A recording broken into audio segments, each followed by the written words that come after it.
Welcome back to another episode of Infidelity Tales Lab. We're thankful for your continued viewership. Before we begin, tell us, where in the world are you watching from? We love knowing our global reach. Now, let's dive into today's story. Chapter 1, Perfect Facades. David Sterling had built his life on precision. At 42, he commanded respect in the boardroom and fear among his competitors.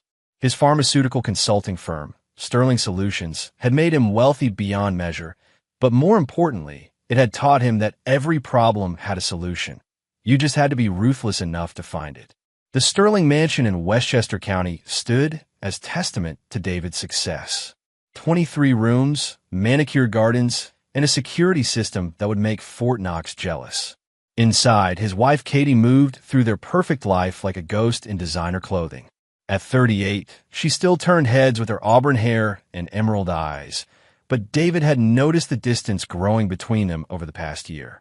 Their daughter Emma was the light of David's world. At 11, she possessed his sharp intellect and her mother's beauty. She excelled in everything: violin, mathematics, horseback riding. David had plans for her future, detailed blueprints that would ensure she never wanted for anything. But perfection, David had learned, was often an illusion. It started with Emma's complaints about neck pain, sharp, persistent aches that made her wince during violin practice. Katie dismissed it as growing pains, but David insisted on taking her to Dr. Morrison, their family physician. The initial examination revealed nothing obvious, and Morrison suggested it might be stress or poor posture. Maybe she's spending too much time hunched over her books, Katie had suggested, her voice carrying that distant quality David had grown to despise. But the pain persisted, growing worse. Emma began having trouble sleeping, and David noticed her rubbing the back of her neck constantly. When she started getting headaches during school, David made a decision.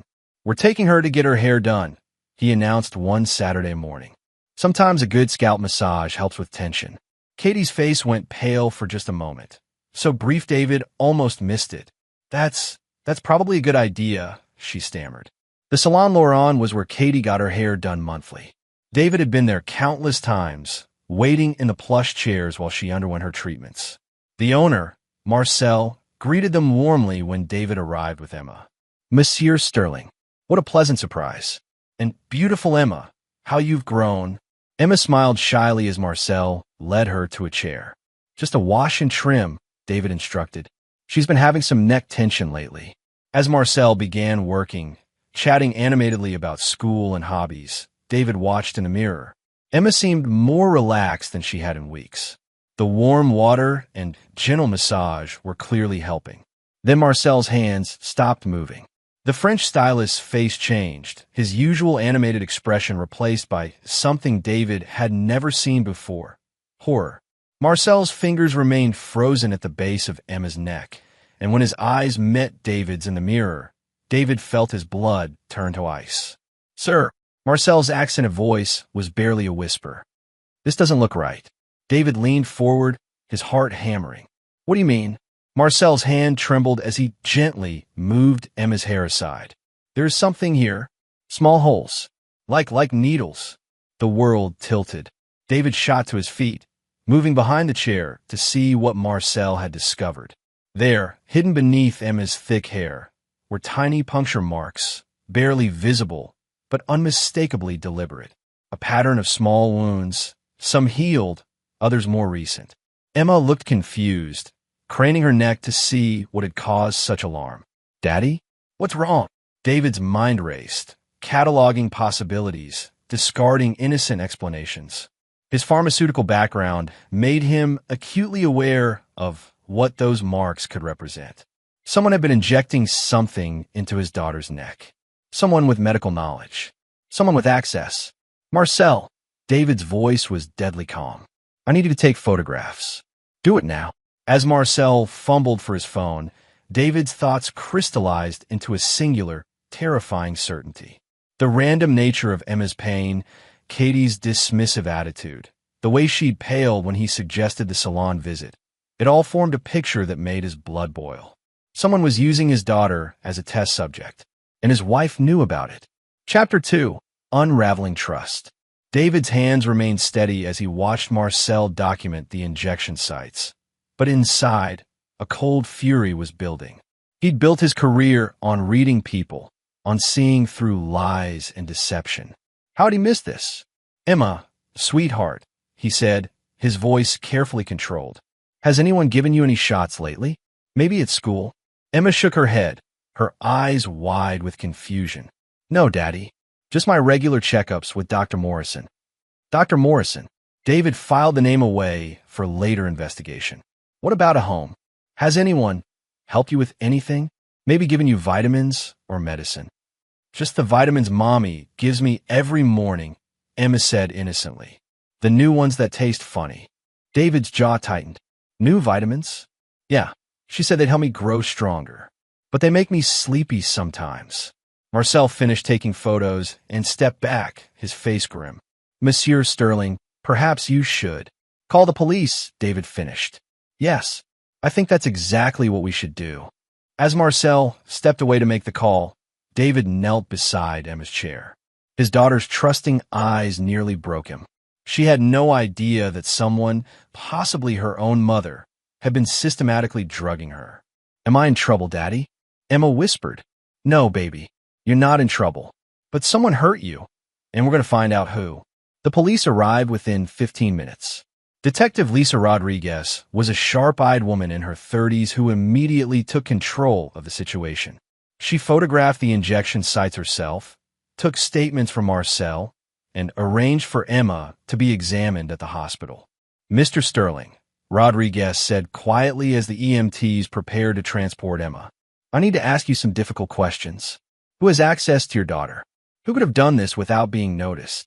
David's mind was already 3 steps ahead. "My wife, Katie. Our housekeeper, Mrs. Chun, but she's been with us for 8 years. Dr. Morrison, our family physician. And," he paused, remembering something. "My wife has been seeing a new doctor lately. Someone she met at her yoga class." "What kind of doctor?" "She said he was a psychiatrist. Dr. Alex Hoffman. She claimed he was helping her with anxiety." David's voice turned bitter. "I thought it was odd that she needed private sessions at his home office." Rodriguez made notes. "We'll need to speak with your wife." "Where is she now?" "At her book club," David lied smoothly. He knew exactly where Katie was. She'd left that morning claiming to meet her reading group, but David had noticed she'd taken her overnight bag. "I can call her." But David had no intention of warning Katie. He needed time to think, to plan. As the ambulance pulled away with Emma, he turned to Rodriguez. "Detective, I need you to understand something. My daughter is the most important thing in my world. If someone has been experimenting on her, using her as some kind of test subject, I will find out who and why. And they will pay for it." Rodriguez studied his face. "Mr. Sterling, I understand you're angry, but you need to let us handle this. Don't take matters into your own hands." David nodded, but his smile was cold. "Of course, Detective. I'm a law-abiding citizen." The lie came easily. David Sterling followed laws when they served his purpose. When they didn't, he created his own rules. An hour later, at the hospital, Emma was undergoing a comprehensive examination.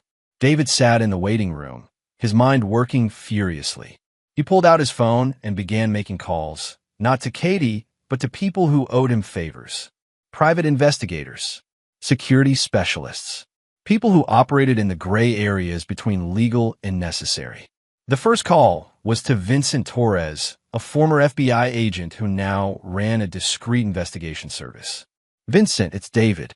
I need everything you can find on Dr. Alex Hoffman, psychiatrist. I also need surveillance on my wife, Katie Sterling. And I need it yesterday." The second call was to Dr. Patricia Walsh, a toxicologist who'd consulted for his company. "Patricia, I need a favor. My daughter may have been given unknown substances. I need you to run every test imaginable." The third call was to his lawyer, who would ensure that whatever David discovered could be used effectively. By the time the doctor emerged with Emma's results, David had set in motion a machine designed for one purpose: uncovering the truth. The blood work showed traces of several experimental compounds. Nothing immediately life-threatening, but clear evidence of systematic drugging. "Mr. Sterling," the emergency room physician said, Your daughter has been given what appears to be a cocktail of experimental medications. We're not sure of the long-term effects yet. David's expression didn't change, but inside, something fundamental shifted. The man who'd built an empire through calculated moves and ruthless efficiency began planning the most important project of his life, destroying whoever had dared to hurt his daughter. As he drove home with Emma safely beside him, his phone buzzed with a text from Katie, "Book club running late. Home tomorrow morning. Love you both." David deleted the message without responding. Tomorrow morning, Katie would walk into a trap 20 years in the making. Chapter 3. The investigation begins. David's home office was a monument to control. 3 monitors displaying real-time data feeds, secure communication systems, and files that could make or break companies. Tonight, it became a war room. Emma was safely asleep upstairs, sedated by the hospital and watched over by Mrs. Chun, who'd been visibly shaken by the news. David had explained only that Emma had been hurt and that security would be increased. Mrs. Chun, loyal to a fault, asked no questions. Vincent Torres arrived at midnight, carrying a laptop and a grim expression. The former FBI agent had aged well at 55, his gray hair and weathered face giving him the appearance of someone who'd seen humanity's worst impulses. "Your wife is at the Grandview Hotel," Vincent announced without preamble. "Room 412. She's not alone." David's fingers tightened on his coffee cup. "Dr. Hoffman?" "Among others." "David, what I'm about to tell you is going to hurt." "I'm listening." Vincent opened his laptop, revealing surveillance photos taken through telephoto lenses. Katie was clearly visible entering the hotel with a man David didn't recognize, tall, dark-haired, wearing expensive clothes.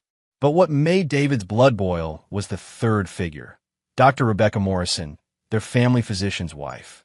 "Dr. Hoffman isn't a psychiatrist," Vincent continued. "He's a biochemist who lost his medical license 3 years ago for conducting unauthorized human trials. The couple he's with, the Morrisons, they're in this together." David studied the photos with the detachment he'd cultivated in business. "How long?" "Based on financial records, at least 18 months. Money's been flowing from offshore accounts into their personal finances. But David, it gets worse." Vincent pulled up another screen showing medical records. Emma isn't their only victim. There are 4 other children, all from wealthy families, all showing similar symptoms. The parents think they're getting cutting-edge treatments for various conditions. "What kind of treatments?" "Cognitive enhancement drugs. Experimental compounds designed to increase intelligence, memory, focus. Your wife volunteered Emma as a test subject for money." Vincent's voice was carefully neutral. "A lot of money. $2 million over 18 months. David stood and walked to the window, looking out at his perfectly manicured grounds. In the distance, security lights illuminated the property's perimeter.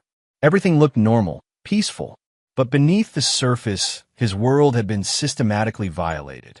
"The other children?" he asked. "2 have suffered permanent neurological damage. 1 is in a medically induced coma. The 4th seems to be responding well, but it's too early to tell long-term effects." David turned back to Vincent. "I want everything. Bank records, communication logs, travel patterns, associates. I want to know every breath they've taken for the past 2 years. David, you need to be careful. These people are dangerous. Hoffman has connections to some very unpleasant individuals." "Good." David's smile was predatory. "I prefer dangerous opponents. They make better examples." Vincent closed his laptop. "What are you planning?" "Justice," David replied. "Katie made a choice when she sold our daughter's safety for money. Dr. Hoffman and the Morrisons made a choice when they decided to use children as lab rats. Now I'm going to make some choices of my own." At 3 a.m., David's secure phone rang. Detective Rodriguez's voice was tense. "Mr. Sterling, we tried to reach your wife. The phone number you gave us is disconnected." "That's interesting," David said, though he wasn't surprised. Vincent had already confirmed that Katie had been using burner phones for months. "We also ran Dr. Hoffman's credentials. There's no record of him being licensed in New York. Mr. Sterling, I think your wife might be in danger." David almost laughed. Katie was in danger, but not from Hoffman. Detective, I appreciate your concern. Is there anything else I should know? We're getting a warrant for Dr. Morrison's office. And Mr. Sterling? We may need you and Emma to testify eventually. Of course, we'll cooperate fully. After hanging up, David opened a secure email and began typing. His message went to 12 different recipients across 3 continents, specialists in various fields who'd worked with him over the years. By morning, he would have a complete psychological profile of each target, detailed financial analysis, and most importantly, a comprehensive assessment of their vulnerabilities.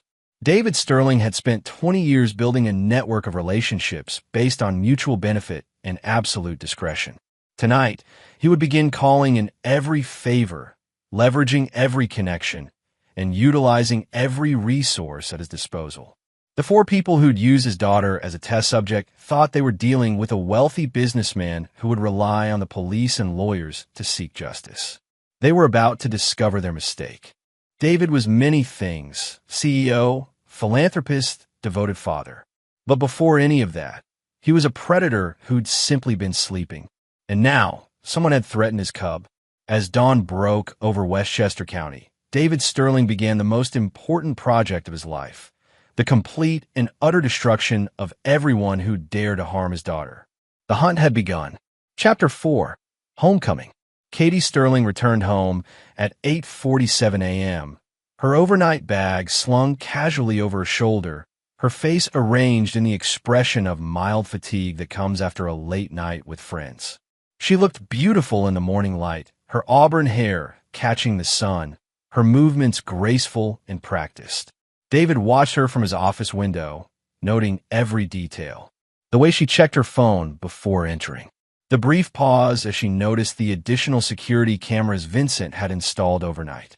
The almost imperceptible tension in her shoulders as she approached the front door. She was afraid, but try not to show it. Good. Fear would make her careless. Honey, Katie's voice echoed through the foyer. David, is Emma ready for school? David descended the stairs with measured steps, his expression carefully neutral. Emma's not feeling well. She's staying home today. Katie's face showed concern, but David caught the flicker of something else. Calculation. What's wrong? Should I call Dr. Morrison? That won't be necessary, David said smoothly. In fact, I think we should discuss Emma's health. My office. Now, Katie followed him, and David could feel her growing tension. In his office, he gestured to the chair across from his desk, the same chair where he'd interviewed executives before destroying their careers. Coffee, he offered. David, you're scaring me. What's going on? Yesterday, I took Emma to the salon. David settled behind his desk, his fingers steepled. Marcel found something interesting. Katie's face went white, but she maintained her composure. What do you mean? David activated his computer, and the photos from the salon filled the screen. Katie's sharp intake of breath was the only sound in the room. Those are injection sites, Katie. Someone has been systematically drugging our daughter. David's voice remained conversational. The police are very interested in finding out who. Katie's hands trembled as she gripped the chair arms.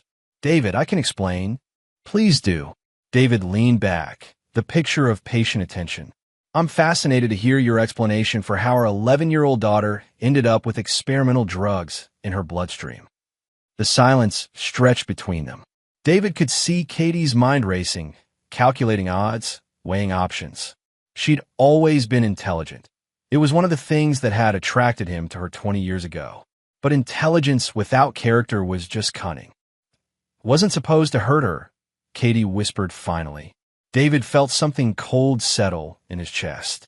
Even knowing the truth, hearing her confess still hit like a physical blow. Go on.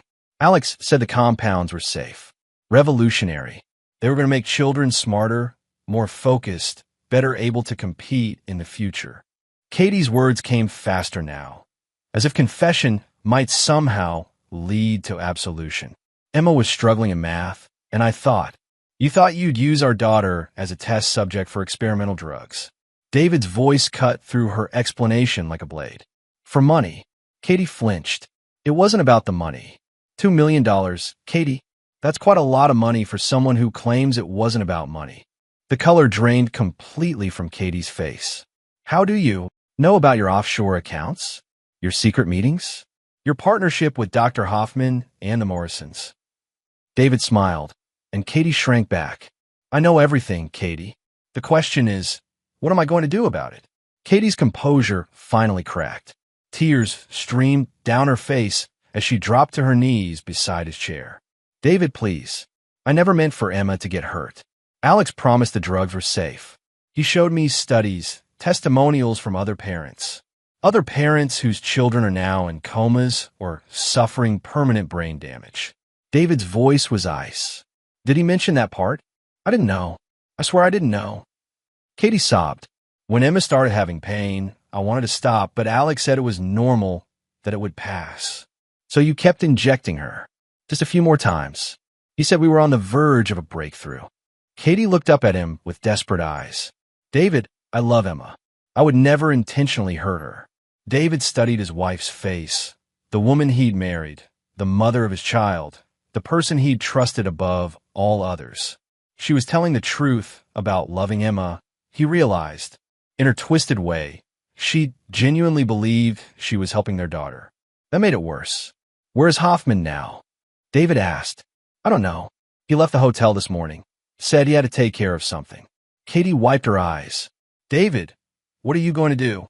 David stood and walked to his safe, retrieving a folder he'd prepared that morning. I'm going to give you a choice, Katie. Option 1.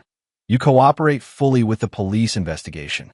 You testify against Hoffman and the Morrisons. You plead guilty to child endangerment and serve whatever sentence the court deems appropriate. He placed the folder on his desk. Option 2. I destroy you. Katie opened the folder with shaking hands. Inside were copies of bank records, surveillance photos, medical reports, and communication logs that painted a complete picture of her betrayal. The police will have these records within the hour, David continued. But that's not all. I've also prepared a comprehensive package for the IRS regarding your undeclared income. The medical board will receive detailed evidence of your conspiracy with unlicensed practitioners. And your parents, your sister, your friends, they'll all receive copies of the surveillance photos showing you entering the hotel room with your lovers. Katie's face crumpled. Lovers? Did you think I didn't know about your affair with Hoffman? Or with Dr. Morrison? David's smile was cruel. I have photos, Katie, videos, audio recordings. Your entire sordid relationship documented in exquisite detail. David, please. But that's still not all. David moved closer, his voice dropping to a whisper. Because you see, Katie, I've also identified 13 other families whose children were victims of Hoffman's experiments. Families with resources. Families with connections. Families who will be very interested to know that you were the recruiter who identified vulnerable children. Katie's sobbing intensified, but David felt no pity. 13 families who will pursue civil suits, who will ensure you spend the rest of your life in poverty, if you're lucky enough to stay out of prison. What do you want from me? Katie choked out. Everything, David replied. I want Hoffman's location. I want the names of everyone involved. I want account numbers, research data, and client lists. I want you to help me destroy the entire network. Katie looked up at him through her tears. And if I do that, what happens to me? David returned to his chair, his expression thoughtful. If you cooperate fully, I'll ensure you receive the minimum possible sentence. You'll lose everything, your freedom, your reputation, your family, but you'll survive. And if I don't?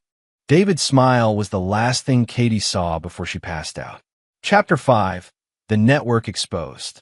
Dr. Alex Hoffman sat in his temporary laboratory, reviewing the latest data from his test subjects. The converted warehouse in Queens was far from ideal, but it served his purposes. Security cameras monitored every entrance, and his higher protection ensured privacy for his work. At 53, Hoffman had dedicated his life to pushing the boundaries of human potential.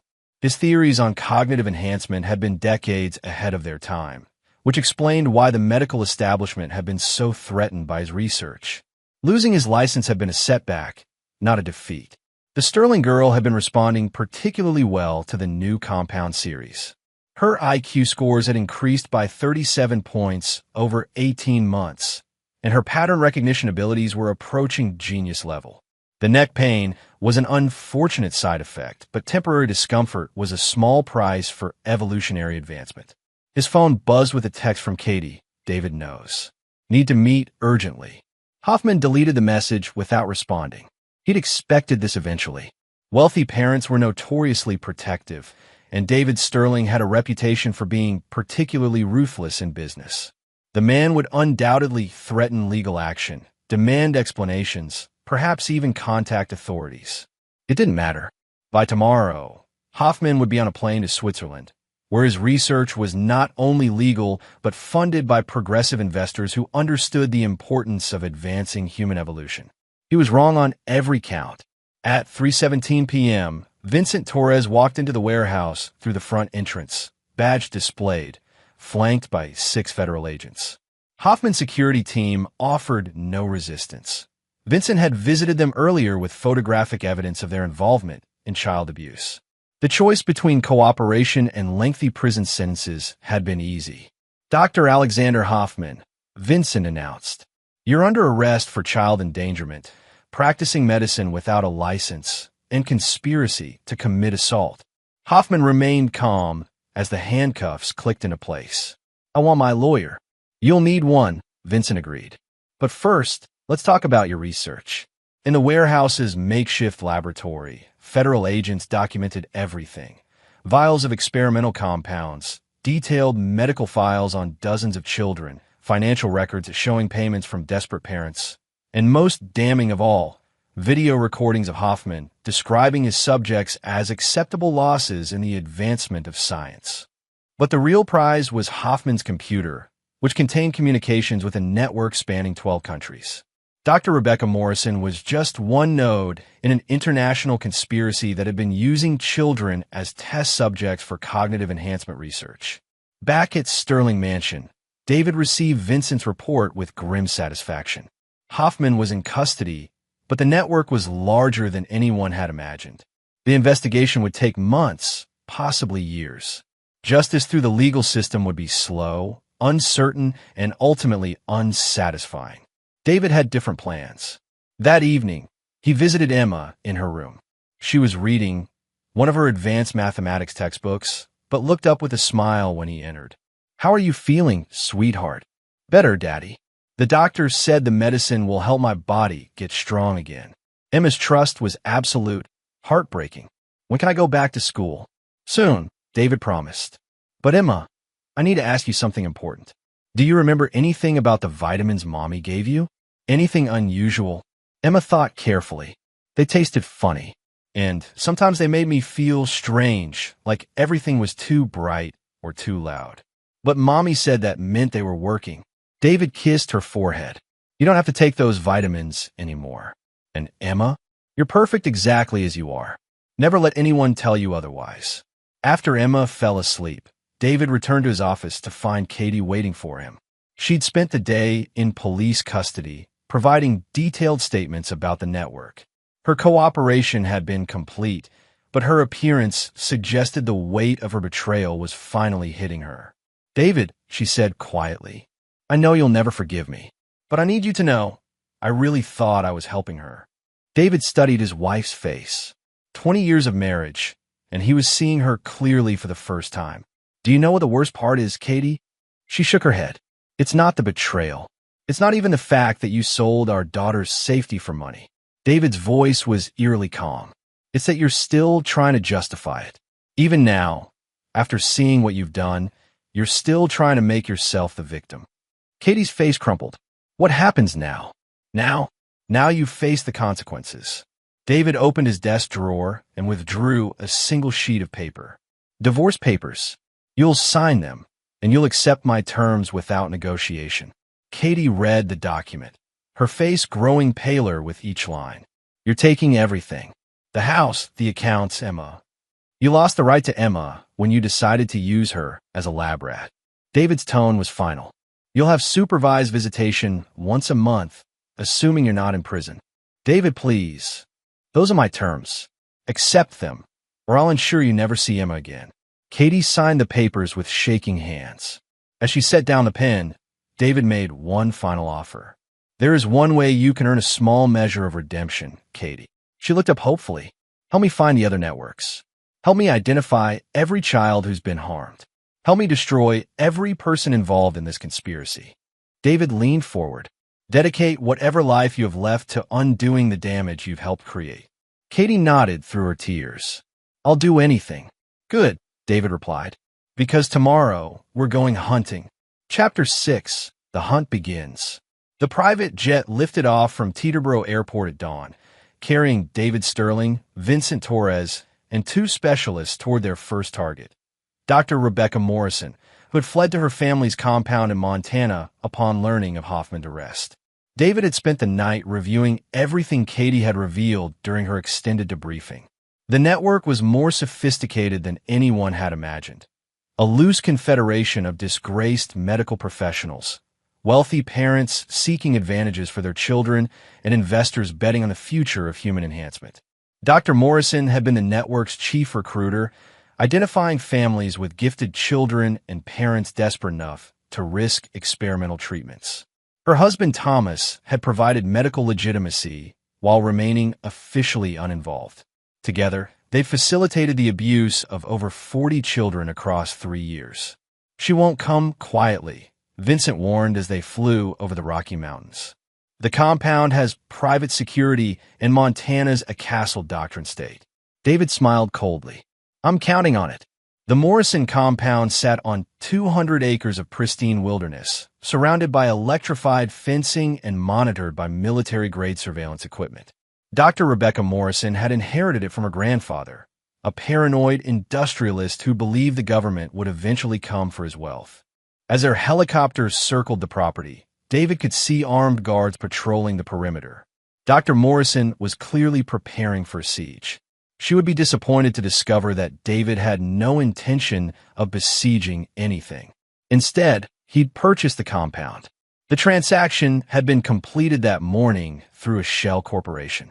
The previous owners, Dr. Morrison's relatives, had been more than happy to sell once they'd learned about Rebecca's activities. Family loyalty had its limits, especially when federal criminal charges were involved. "Dr. Morrison," David's voice echoed across the compound through the public address system. "This is David Sterling. You have 1 hour to surrender yourself to federal custody. If you do not comply, you will be removed by force."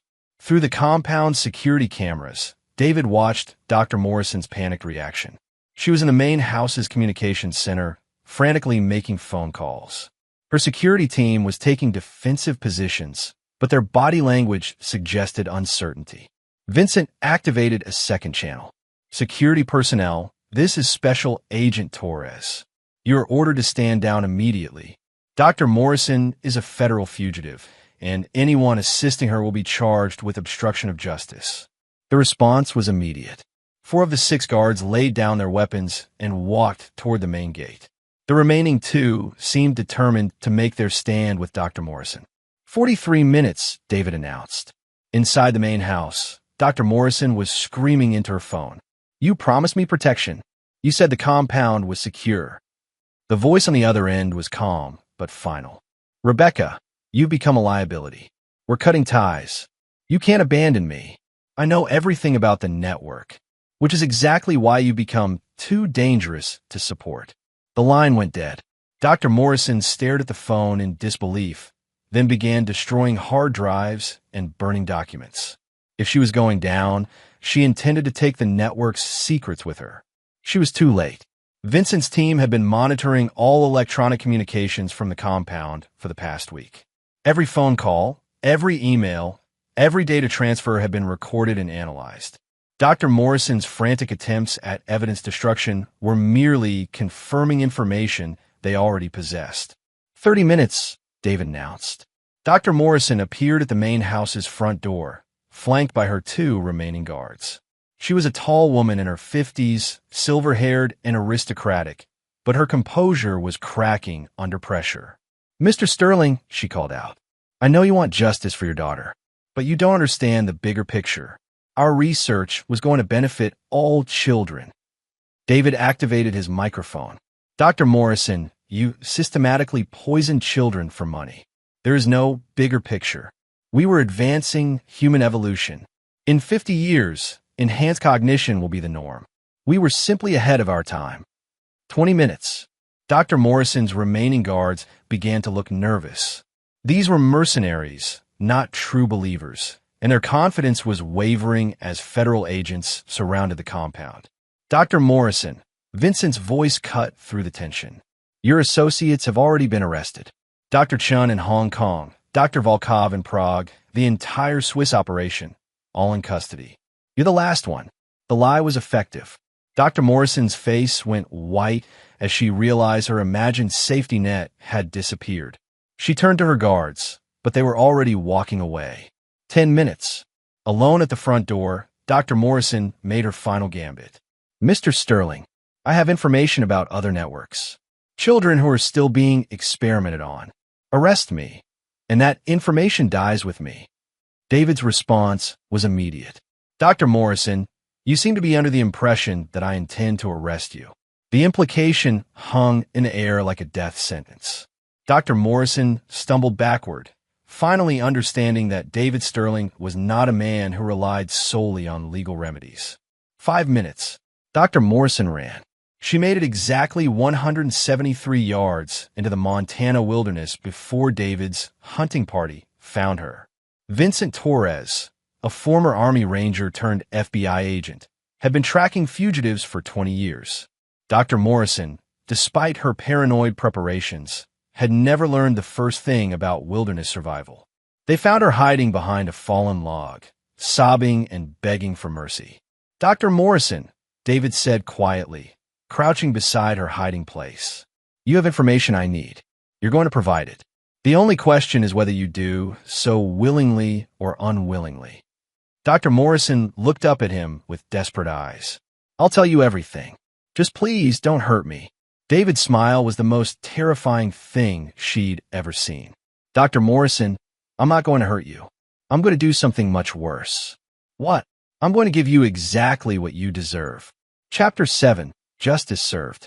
The abandoned psychiatric facility outside Helena, Montana, had been closed for 15 years, but its isolation made it perfect for David's purposes. Dr. Rebecca Morrison sat strapped to a hospital bed in what had once been the electroshock therapy room. Her aristocratic composure finally shattered completely. Please, she whispered as David entered the room. I've told you everything. The complete network structure, all the financial accounts, every child who was harmed. I've given you everything. David consulted the tablet in his hands.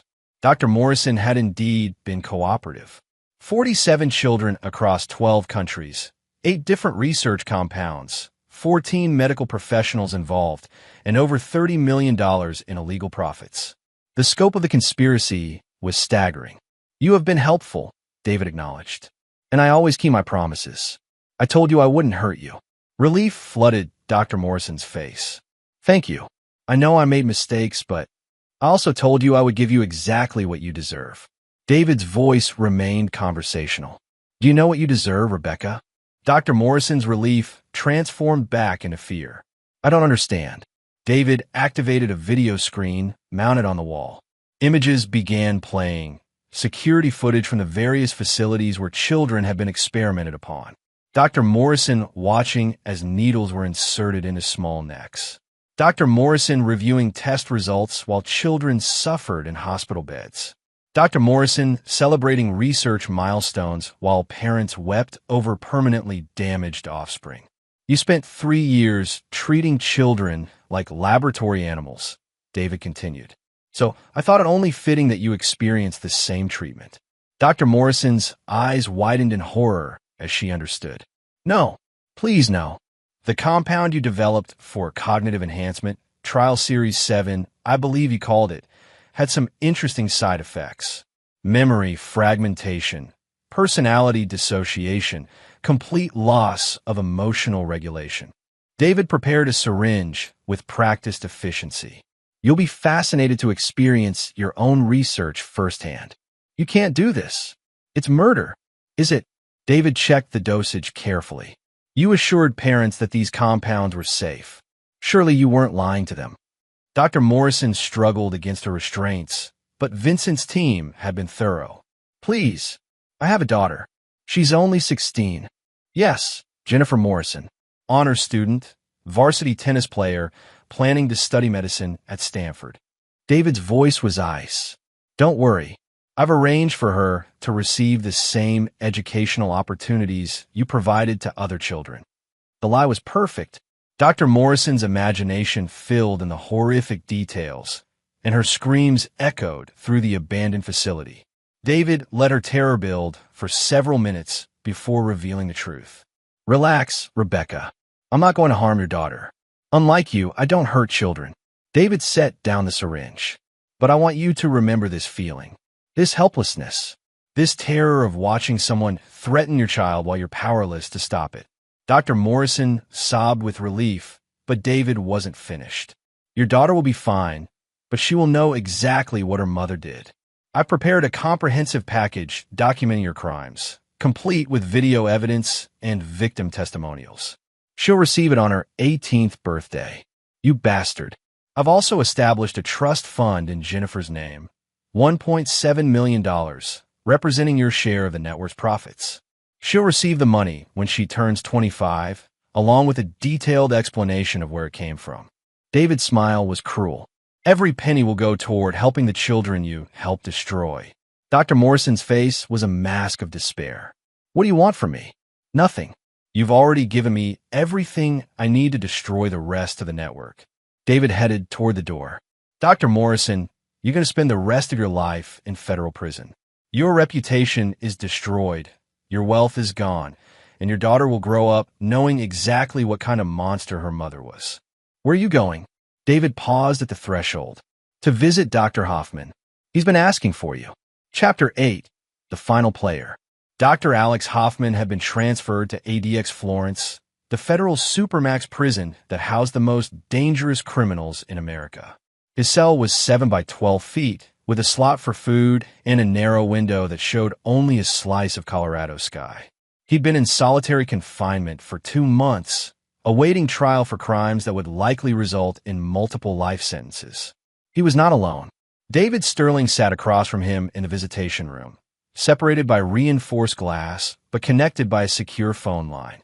Hoffman looked older than his 53 years, his hair gone completely gray and his face gaunt from prison food and stress. Mr. Sterling, Hoffman said, his voice carefully controlled. I assume you're here to gloat. Actually, I'm here to offer you a deal. Hoffman's eyebrows rose. I'm listening. David slid a folder across to the guard, who passed it through the secure slot. Hoffman opened it to find photographs of a private island in the Caribbean, complete with laboratory facilities and research equipment. What is this? Your new home, David replied. Private island, fully equipped laboratory, research funding of $50 million annually, and complete freedom to pursue your work. Hoffman studied the photographs, his eyes sharp with interest. What's the catch? No catch. You continue your research into cognitive enhancement, but with proper ethical oversight and willing adult subjects. You publish your findings in legitimate journals and advance the field through legal means. And my current legal situation? Resolved. Charges dropped, record expunged, full presidential pardon. David's tone was matter of fact. You disappear from the criminal justice system as if you never existed. Hoffman set down the folder, suspicious. Mr. Sterling, this seems too good to be true. What do you really want? David's expression didn't change. I want you to take the deal. Because the island is equipped with the most sophisticated surveillance system in the world. Every moment of your life will be monitored and recorded. Every experiment you conduct will be documented. Every test subject will be carefully screened and protected. Hoffman's face darkened as understanding dawned. You're offering me a prison disguised as paradise. I'm offering you exactly what you want. Unlimited research, funding, and freedom to pursue your work, under conditions that ensure you never harm another child. David leaned forward. Dr. Hoffman, you're a brilliant scientist whose discoveries could genuinely benefit humanity. But you're also a sociopath who sees people as test subjects. So you're going to cage me. I'm going to give you the choice to cage yourself. David activated his tablet, showing surveillance footage from the network's various facilities. These are the children you helped destroy, Doctor. Emma Sterling is just one of dozens whose lives you've permanently damaged in pursuit of your vision. Hoffman watched the footage without emotion. Scientific progress requires sacrifice. Every major advancement in human history has come at a cost. And there's the problem, David replied. You genuinely believe that. You're not evil in the traditional sense. You're something worse. You're a true believer who thinks the ends justify any means. So what's your real offer, Mr. Sterling? David stood to leave. There is no offer, Doctor. I just wanted to look you in the eye before you spend the rest of your life in this concrete box. Hoffman's composure finally cracked. Wait, the island, the research funding, was a fantasy designed to show you exactly what you'll never have. David's smile was predatory. Did you really think I would reward you for poisoning my daughter? You bastard. Dr. Hoffman, you're going to die in this cell. Alone, forgotten, your research legacy reduced to a cautionary tale about medical ethics. David picked up the phone one last time. But before you die, you're going to watch every child you help harm recover and thrive despite what you did to them. David activated his tablet again, this time showing recent footage of Emma at her piano lesson. Her neck pain finally gone, her natural intelligence undiminished by the experimental compounds. Emma is already testing at genius level in mathematics, Doctor. Not because of your drugs, but because that's who she always was. David's voice was soft. You took a brilliant child and tortured her for 18 months, and she's still brilliant.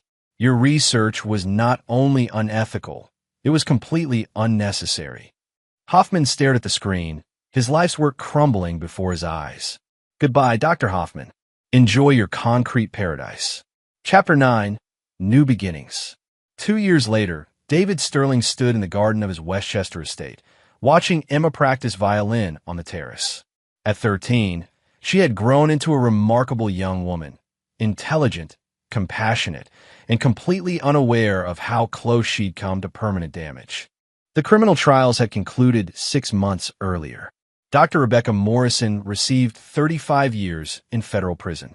Dr. Alex Hoffman would die behind bars, his multiple life sentences ensuring he'd never see freedom again. Thomas Morrison, who'd provided medical cover for the network, received 20 years. Katie had received the lightest sentence, 8 years, reduced because of her cooperation and genuine remorse. She was currently serving her time at a minimum security facility in Connecticut, where she spent her days counseling other women who'd made choices that destroyed their families. David had kept his promise. Katie saw Emma once a month during supervised visits, and while their relationship would never recover completely, Emma was learning to forgive her mother's terrible mistake. The other children in the network had varying outcomes. 2 remained in specialized care facilities, their cognitive damage too severe for normal life. 3 others had recovered partially, but would need ongoing support. The rest, like Emma, had been young enough to heal completely. David had established a foundation dedicated to helping the victims, medical care, educational support, counseling services, and legal advocacy. The foundation was funded entirely by the network's seized assets and operated under the simple principle that children were never acceptable casualties in the pursuit of progress. Vincent Torres approached across the lawn, carrying a secure phone. David, we've got the Swiss authorities. They found Dr. Volkov. The last major figure in the network had been hiding in a private clinic outside Zurich, continuing his research with the protection of international banking laws. His capture would close the final chapter of the conspiracy. Good, David replied. And the children he was treating? Safe. All 18 have been removed from his custody and are receiving proper medical care. David nodded, satisfied. The hunt was finally over. As Vincent departed, Emma finished her practice and walked over to join her father. She was taller now, her face more mature, but her smile was the same one that had always melted his heart. Dad, can I ask you something? Always. Do you ever think about Mom? About what she did? David considered his answer carefully. Emma knew the basic facts, that her mother had made terrible choices that led to her imprisonment, but she didn't know the complete scope of Katie's betrayal. I think about how much she loves you, David said finally. Your mother made unforgivable mistakes, but they came from a place of wanting the best for you. Do you still love her? The question pierced deeper than David expected. Did he love Katie? The woman who'd betrayed his trust, endangered their daughter, and shattered their family? Or did he love the memory of who she'd been before greed and desperation corrupted her? I love the mother you deserve to have, David said, and I hate the person she became. Those can both be true. Emma hugged him tightly. I'm glad you saved me, Dad. Emma, you saved yourself. You're stronger than anything they tried to do to you. As the sun set over Westchester County, David Sterling reflected on the choices that had brought him to this moment. He'd built his life on control, precision, and the absolute belief that every problem had a solution. When someone had threatened the most precious thing in his world, he'd applied those principles with ruthless efficiency. The network was destroyed. The conspirators were imprisoned or dead. The children were safe. But the real victory wasn't the punishment of his enemies. It was the sound of Emma's laughter echoing across the garden, the sight of her running toward the house to practice piano, the knowledge that she would grow up strong and whole despite everything that had been done to her. David Sterling had learned something important during his campaign of vengeance. Justice wasn't about destroying your enemies. Justice was about protecting the innocent and ensuring that those who preyed on the vulnerable never had the chance to do so again. He'd accomplished both goals, and he'd done it without compromising the values he wanted Emma to inherit.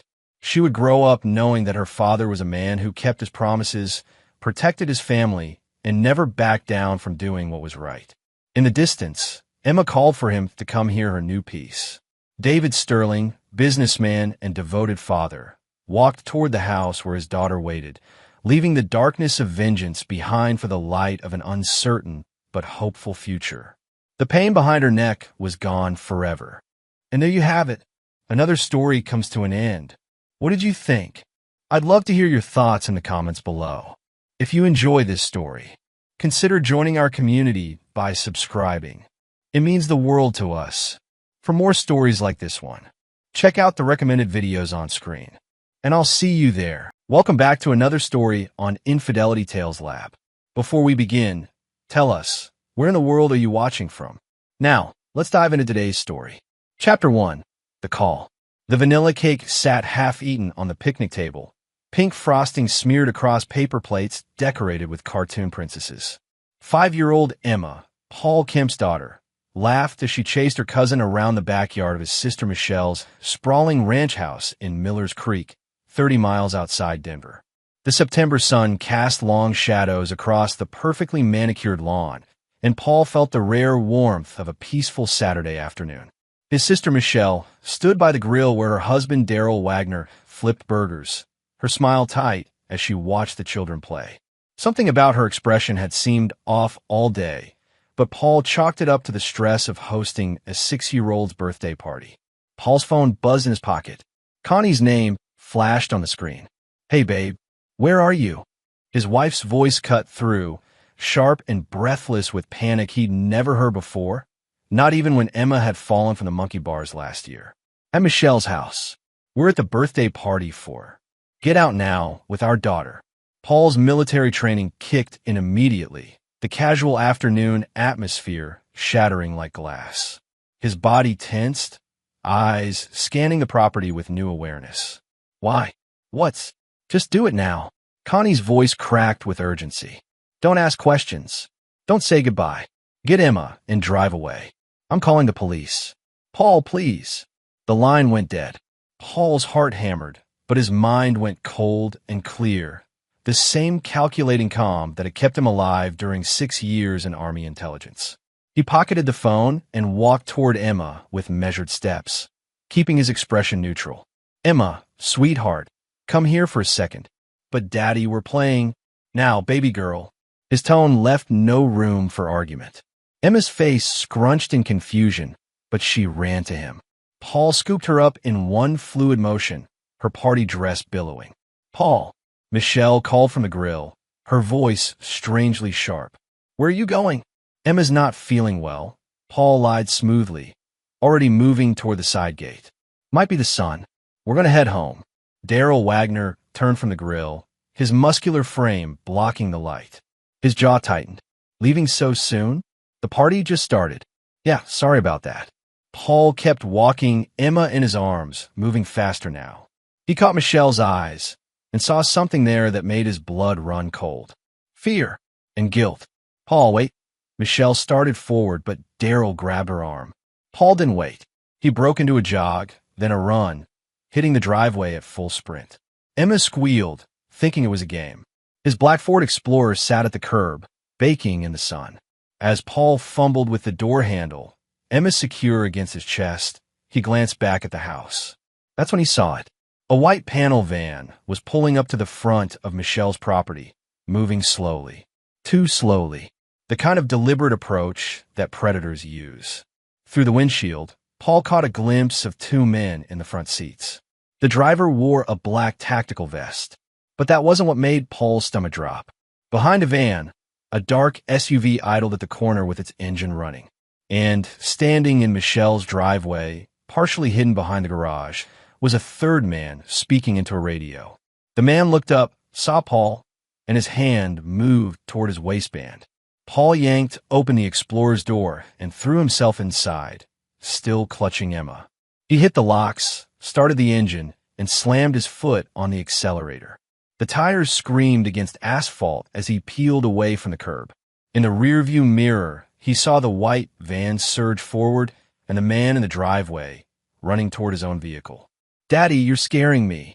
Emma's voice trembled. "It's okay, baby. It's okay. We're going on an adventure." Paul's hands were steady on the wheel as he took a hard right, then another left, weaving through the residential streets of Miller's Creek. His mind raced faster than the speedometer. What the hell was happening at that party? His phone rang again. "Connie." "I'm out," Paul said immediately. "We're clear." "Oh, thank God." Connie's sob of relief cut through the line. "Paul, I found something." Her voice broke. "Your sister, Michelle and Daryl, they're involved in something terrible." "I know. I saw men arriving. They were waiting for something." Paul checked his mirrors again. No one following yet, but he wasn't taking chances. "Where are you?" "Home. I called Detective Aaron Sullivan. Remember him from your unit? He's with Denver PD now. He's coming here." "Paul, you need to come home, but make sure you're not followed." "What did you find, Connie?" Silence stretched for 3 heartbeats. When Connie spoke again, her voice was hollow with horror. "They were going to take Emma. Your sister's husband. Paul, Daryl Wagner has been kidnapping children from wealthy families. Michelle found out 2 days ago, and the birthday party today." Her voice broke completely. Emma was supposed to be the next target.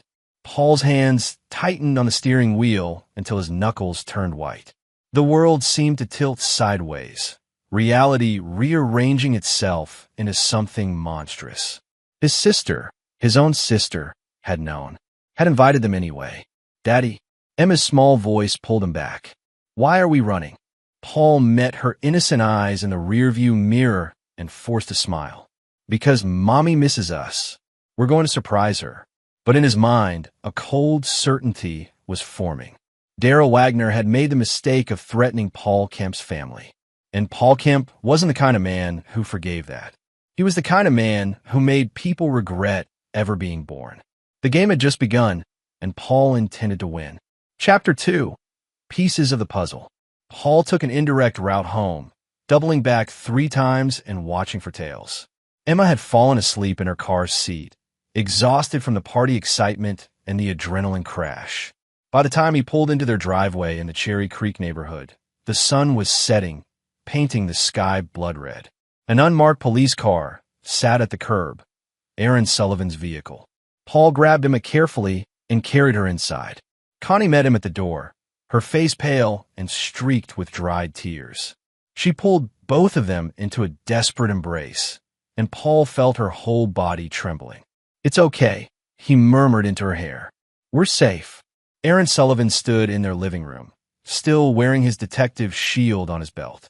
At 42, Aaron had aged well since their Army days. Same sharp eyes, same solid presence that had made him a damn good intelligence analyst before he joined Denver PD. His expression was grim. "Paul." Aaron shook his hand. "I need you to tell me everything you saw." Paul laid Emma on the couch, covering her with a blanket before joining Connie and Aaron in the kitchen. His wife's laptop sat open on the counter, several manila folders spread beside it. "Start from the beginning," Paul said quietly, his voice deadly calm. "How did you find out?" Connie wiped her eyes and pulled herself together with visible effort. Paul had always admired her strength. She was an investigative journalist, used to digging into dark places. But this was different. This was family. 2 days ago, Connie began, her voice steadier now. "Michelle called me. She sounded strange, panicked. She said she needed to tell me something about Daryl, but then she just clammed up and hung up. Said she'd made a mistake calling. And you investigated," Paul said. "I couldn't let it go. Michelle has been acting weird for months, ever since March. Remember when we had them over for dinner, and she practically jumped every time Daryl looked at her?" Paul remembered. He'd thought it was marital tension. "So I started digging into Daryl Wagner's background." Connie opened one of the folders. "Paul, your brother-in-law doesn't exist before 2019. Aaron leaned forward. "What do you mean?" "I mean, Daryl Wagner has no digital footprint before 6 years ago. No social media, no job history, no credit cards. He appeared out of nowhere, met Michelle at some charity event, and married her within 8 months. Connie's hand shook as she pulled out printed documents. "But I have a friend at the DMV who owed me a favor. I got his fingerprints from his license application and ran them through a private database journalists use." She slid a photo across the counter. Paul stared at Daryl Wagner's face, but the name underneath read, Glenn Lambert. Wanted for questioning in connection with the 2018 disappearance of the Moreno family in Texas. "Jesus Christ," Aaron breathed. "It gets worse." Connie opened her laptop, showing them a news article from 3 years ago. The Moreno family, parents and their 7-year-old daughter, vanished after a children's birthday party in Houston. No bodies were ever found, but the FBI suspected it was connected to a kidnapping ring. The parents were wealthy.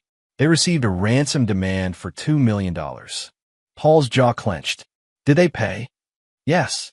And the family was never seen again. The kitchen fell silent except for the hum of the refrigerator. Paul's mind was already connecting dots, building a profile of the man who'd married his sister. There have been 4 similar cases across 3 states in the last 5 years, Connie continued, pulling up more articles. Always wealthy families. Always children kidnapped from social gatherings, birthday parties, barbecues, weddings. The families pay the ransom, and then... She couldn't finish. "They're killed anyway," Aaron finished grimly. "To eliminate witnesses." Paul's vision tunneled, fury building white-hot in his chest. But he kept his voice level. "How did you connect this to today?" Connie met his eyes. "This morning, I broke into Michelle's house." "Connie, I had to, Paul. She was acting so strange, and with what I'd found about Daryl. I waited until they left to set up the party, and I used the spare key from under their garden gnome." She pulled out a phone, not her own. "I found this in Daryl's office drawer. A burner phone." She played a recording of a voicemail.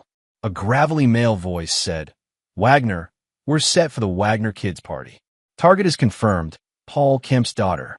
5 years old, wealthy family, he'll pay big. Roy's bringing the van and the equipment. We grab her during the chaos, same as always. You keep the sister busy, clean and simple." The date stamp on the voicemail was from yesterday. Paul felt something crack inside him. Not break, but transform. Like ice forming over water, hard and cold and unforgiving. "There's more," Connie whispered. She scrolled through text messages on the burner phone.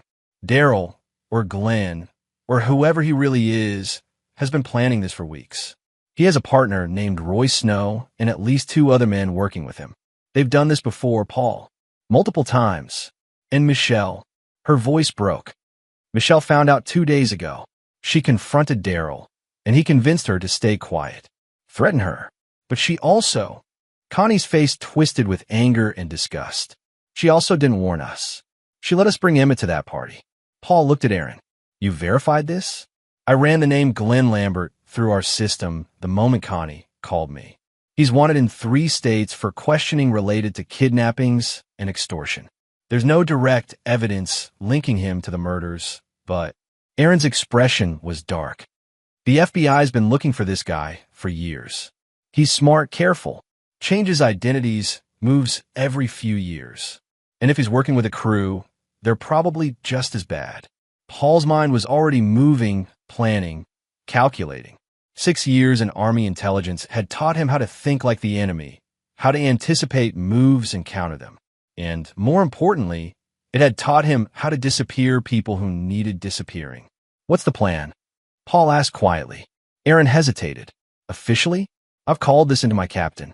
We're putting together a task force with the FBI. They'll pick up Wagner, Lambert, and his crew within the next few hours. And unofficially, Aaron met his eyes, and something passed between them. The unspoken understanding of men who'd served together, who'd operated in the gray spaces where the law couldn't always reach. Unofficially, Aaron said slowly, these guys are ghosts. If they catch wind of law enforcement, they'll vanish. We might never find them, and they'll just set up shop somewhere else, target some other family. He paused. But I didn't tell you that. Paul nodded slowly. How long do I have before your task force moves in? I told them we had to be careful, plan the raid properly. 48 hours minimum. 48 hours. Paul could work with that. Connie grabbed his arm. Paul, what are you thinking? He looked at his wife, then at his sleeping daughter on the couch, innocent and unaware of how close she'd come to being ripped away from them. How many other children had Glenn Lambert taken? How many families had he destroyed? I'm thinking, Paul said quietly, that Daryl Wagner made a mistake targeting my family. And I'm going to make sure he never gets the chance to hurt anyone else. Aaron closed his notebook. I need to go coordinate with my team. Paul, be smart. Don't do anything that'll put you in a cell.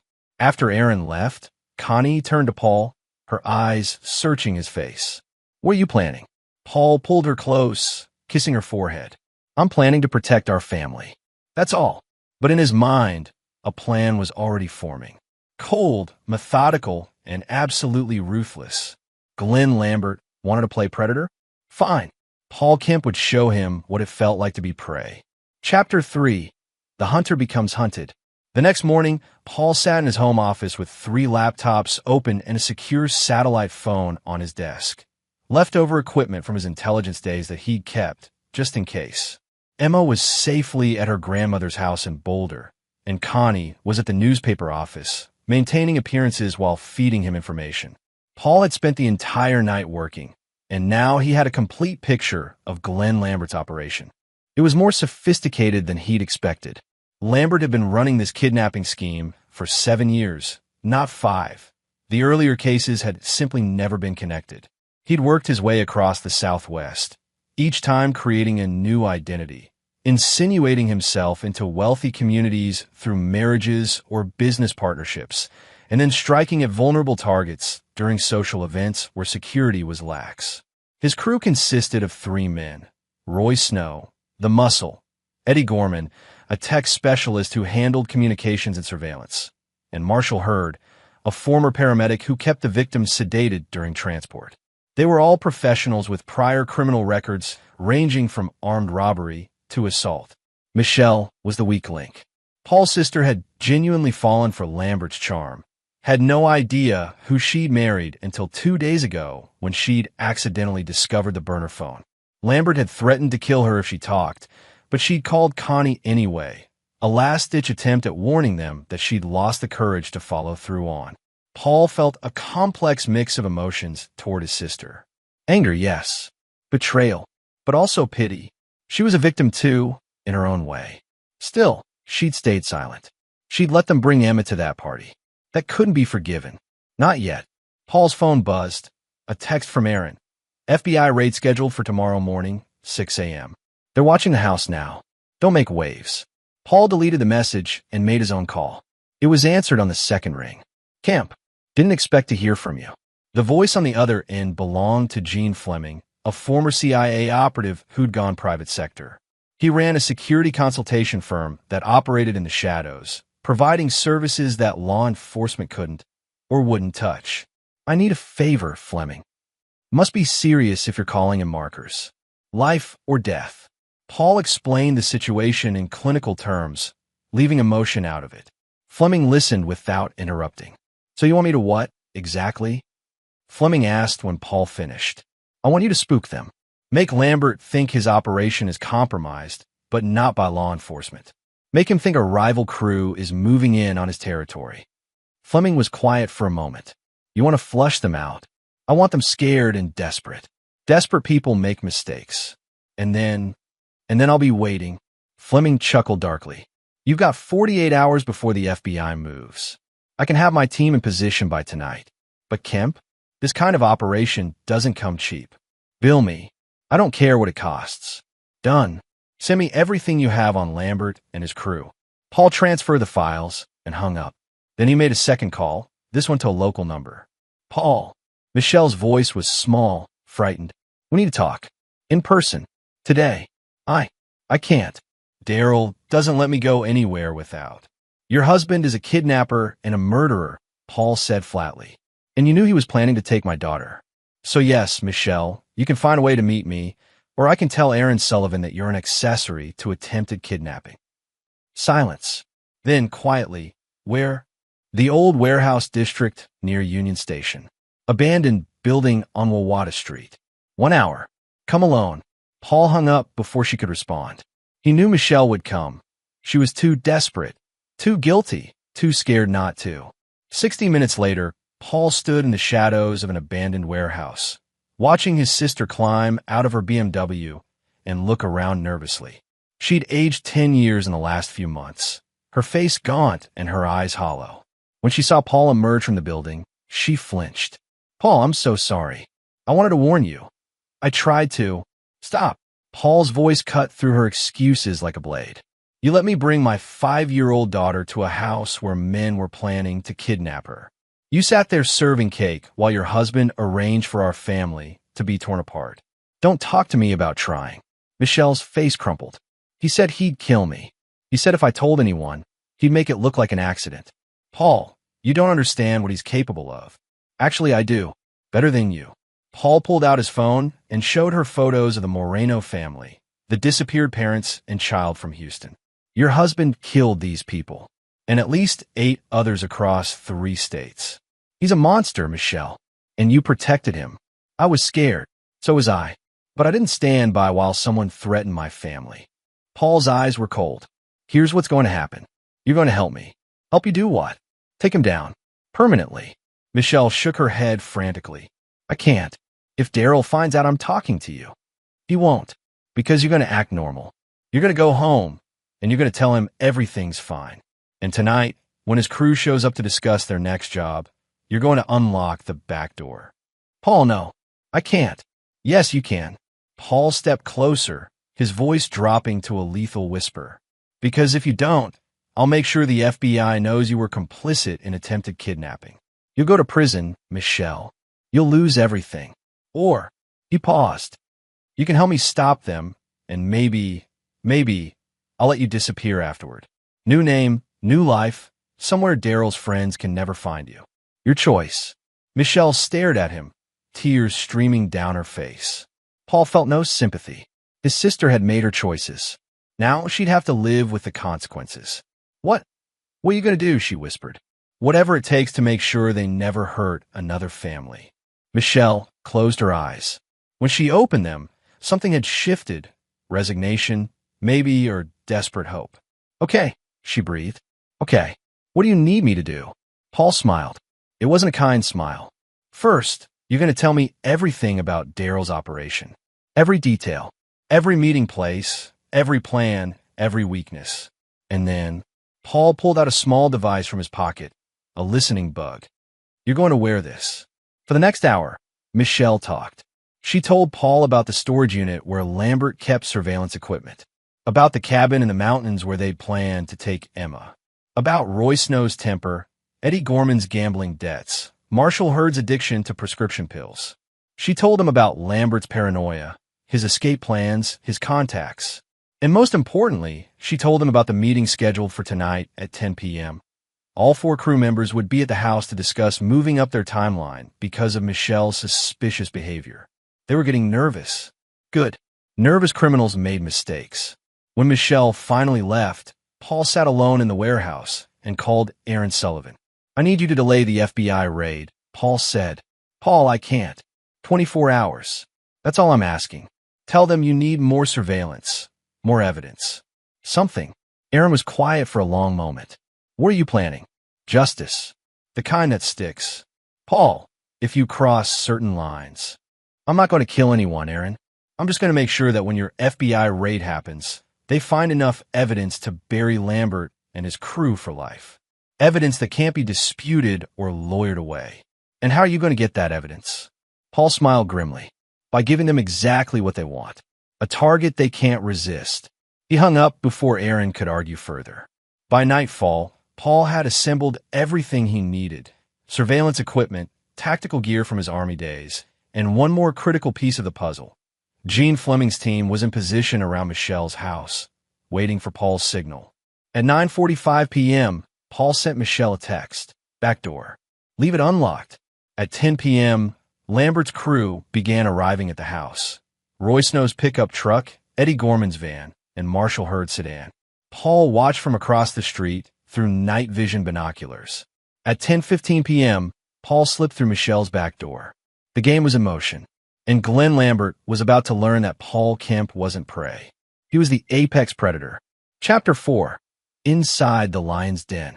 Paul moved through Michelle's house like a ghost, his military training reducing him to shadow and silence.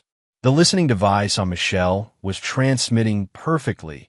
He could hear everything happening in the living room through his earpiece. Lambert's voice. Can't afford any more delays. The Kemp family is spooked. They left the party early yesterday, and Michelle says Connie's been acting strange. Roy Snow's gravelly response. So we move up the timeline. Grab the kid tonight. Too risky. Eddie Gorman interjected. They're on alert now. We should abort. Move to another city. No. Lambert's voice went cold. We've invested too much time here. Besides, I'm not leaving without settling the Michelle problem. Paul froze in the hallway. Through a crack in the door, he could see the four men gathered around Michelle's dining room table. His sister stood against the wall, her face pale, the listening device hidden in her necklace. What problem? Marshall Hurd asked nervously. Lambert gestured to Michelle. My darling wife has been making phone calls. Her sister-in-law. 2 days ago, and then again this morning. She thinks I don't know, but Eddie's been monitoring all the house phones. Michelle's voice trembled. Daryl, I was just... Shut up. Lambert's casual cruelty made Paul's hands curl into fists. See, here's what I think happened. Michelle found my burner phone. She panicked. She called Connie to warn her brother, but she lost her nerve. And now she's a liability. Roy Snow leaned back in his chair, cracking his knuckles. Want me to handle it? Not yet. First, we need to neutralize the Kemp family. Paul Kemp's military intelligence. Dangerous if he's figured things out. We need to move fast and hard. Tonight, we hit their house in Cherry Creek. We take the kid, and we take Paul and his wife too. Whole family disappears. No witnesses, no connections. Marshall shifted uncomfortably. That's not the plan. We don't do whole families. Plans change. Lambert pulled out a gun and set it on the table. Anyone have a problem with that? Silence. Then Eddie spoke up, his voice tight. What about the sister? Lambert looked at Michelle with cold calculation. She comes with us. Insurance policy. If anyone comes asking questions, we'll have leverage. He smiled cruelly. After we're done with the Kemps, Michelle's going to have an unfortunate accident. Carbon monoxide leak, maybe. Tragic. Paul had heard enough. He activated the secondary recording device he'd planted in the dining room lamp yesterday. Another gift from his intelligence days. Every word was being captured in crystal clarity, backed up to a secure server that Aaron Sullivan had access to. But Paul wasn't interested in just evidence anymore.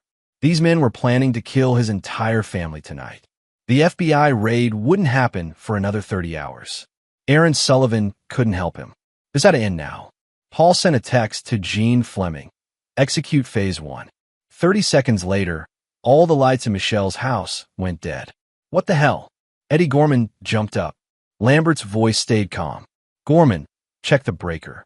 But before Eddie could move, Paul heard the first crash, one of Fleming's men breaking through the basement window. Then another crash from upstairs. Footsteps pounding. We're compromised. Roy Snow shouted, pulling his own weapon. Lambert grabbed Michelle by the arm, using her as a human shield. Everyone move. Back exit now.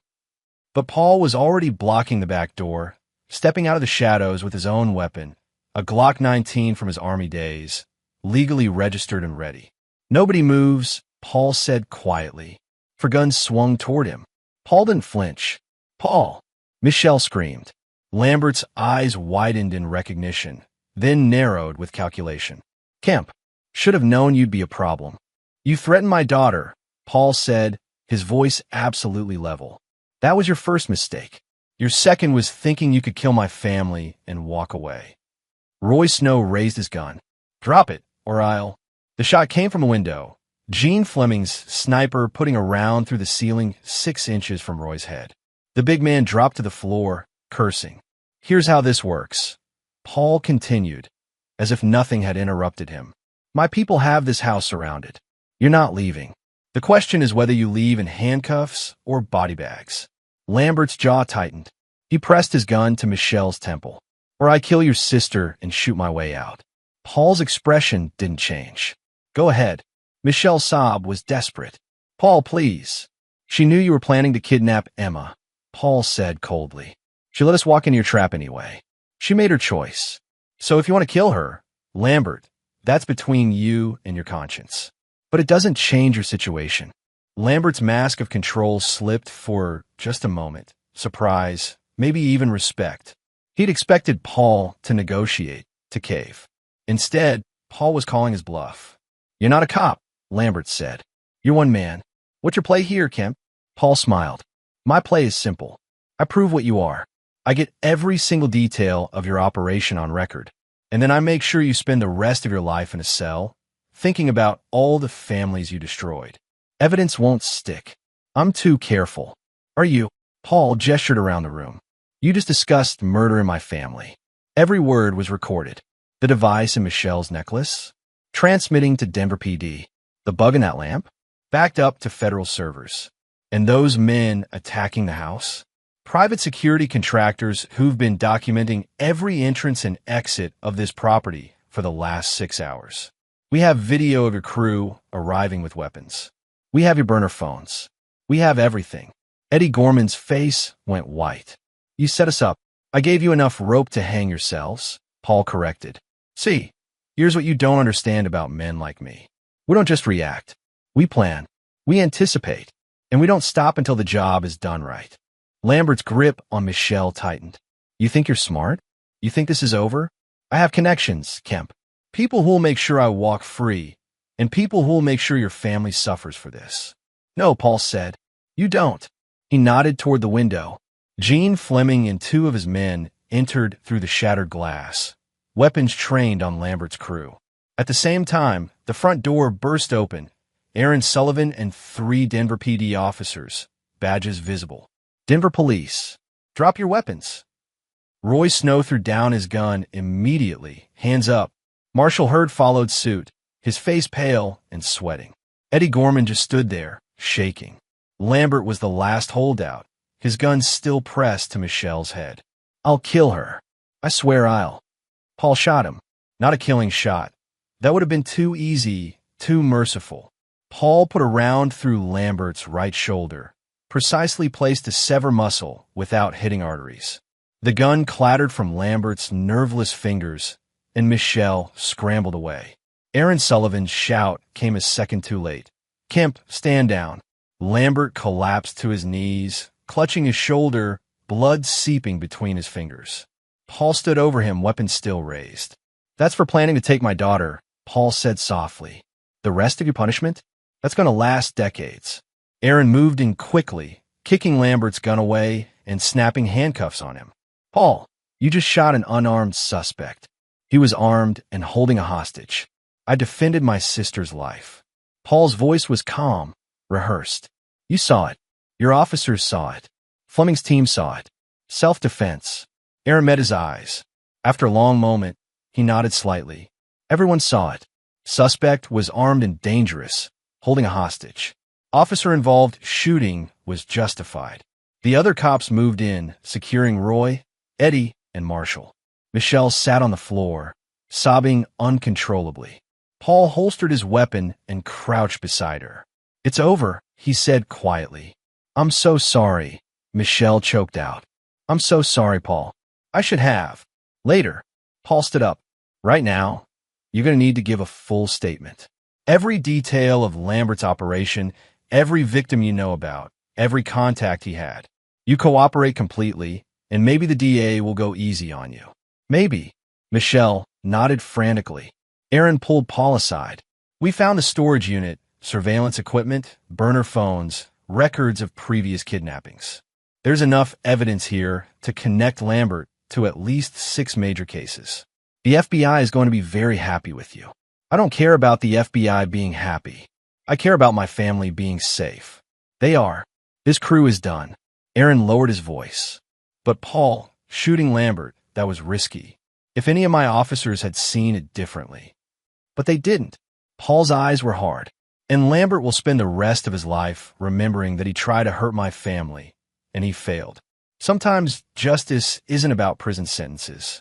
Sometimes it's about making sure the bad guys know they lost. Aaron didn't argue. He just clapped Paul on the shoulder and walked away to coordinate with his team.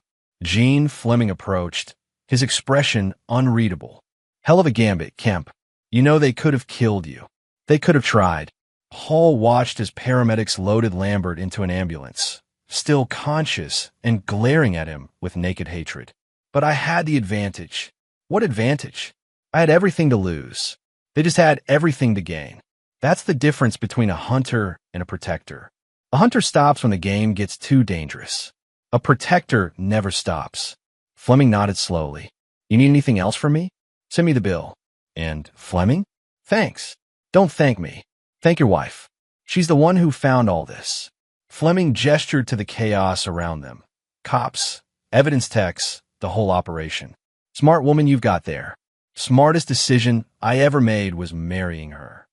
As Fleming's team packed up and Paul gave his statement to Aaron, he felt his phone buzz. A text from Connie. "Is it over? Are you okay?" Paul typed back, "It's over. Coming home. We won."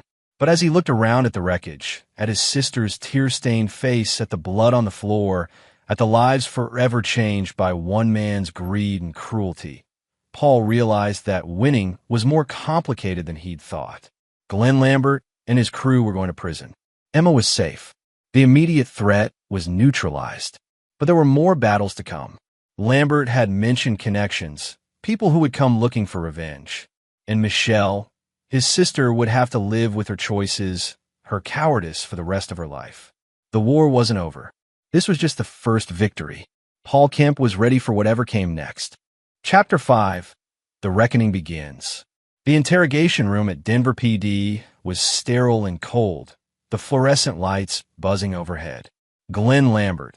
His real name was actually Clyde Eastman. They'd discovered after running his fingerprints, sat handcuffed to the table, his shoulder bandaged and his face a mask of barely controlled rage. Paul watched through the one-way mirror as Aaron Sullivan conducted the interrogation. Connie stood beside him, her hand gripping his tightly. "You should go home," Paul murmured. "It's late. Emma's probably asking for you." "I need to see this," Connie replied. "I need to see him pay for what he tried to do." On the other side of the glass, Aaron was methodically laying out evidence. Photos of the Moreno family, transcripts of the recorded conversations, bank records showing large cash deposits, the burner phones with their incriminating messages. Lambert, Eastman, just stared at the table, saying nothing. "Your crew is talking," Aaron said casually. "Roy Snow's already confirmed 3 kidnappings. Eddie Gorman gave us the names of your fence, the guy you sold the ransom money to for laundering. And Marshall Hurd? He's telling us about every drop location you've ever used." Aaron leaned forward. "It's over, Clyde. The only question now is whether you cooperate and maybe get a deal, or whether you go down for every single murder." Still nothing. But Paul saw the muscle twitch in Lambert's jaw, saw the calculation happening behind those cold eyes. Aaron switched tactics. "We found cabin. The one in the mountains where you were planning to take Emma Kemp. Forensics is going through it now. Want to bet we find DNA evidence from previous victims?" Lambert finally spoke, his voice hoarse. "I want a lawyer. Smart move. Aaron stood up. But just so you know, the FBI is already connecting you to 9 separate kidnapping cases across 4 states. 9 families destroyed. 23 people dead. You're looking at multiple life sentences without parole, assuming Colorado doesn't push for the death penalty. Lambert's eyes flickered toward the mirror, toward where he somehow knew Paul was standing. Tell Kemp he made a mistake. Tell him there are people who won't forget what he did to me. Aaron followed his gaze. Is that a threat? It's a promise. This doesn't end tonight. Paul felt Connie tense beside him, but he squeezed her hand reassuringly. Empty words, he said quietly. He's trying to scare us. But even as he said it, Paul felt a cold prickle of unease. Lambert was right about one thing. Men like him didn't work alone. They had networks, connections, people who facilitated their crimes. Taking down Lambert was a victory, but it wasn't the end of the story. Aaron left the interrogation room and joined Paul and Connie in the observation area. He's lawyered up. We won't get anything else tonight. You have enough to convict him? Paul asked, 10 times over. Between the recordings, the physical evidence, and his crew flipping on him, he's done. Aaron paused. But Paul, that threat he made, I heard it. We're going to keep a patrol near your house for the next few weeks. Just in case. Connie looked alarmed. You think someone will actually come after us? I think Lambert's an arrogant bastard who's used to getting his way, Aaron said carefully. And I think he's going to be very angry when he realizes his entire operation is destroyed. So yeah, I think we should be cautious. Paul nodded slowly. He'd already been thinking along the same lines. What about Roy Snow and the others? Snow's looking at 20 to life. Gorman and Hurd are cooperating in exchange for reduced sentences, probably 15 years each. They're small fish compared to Lambert. Aaron pulled out a file. But there's something else you should know. We've been digging into Lambert's finances, and we found payments from a shell corporation called Meridian Holdings.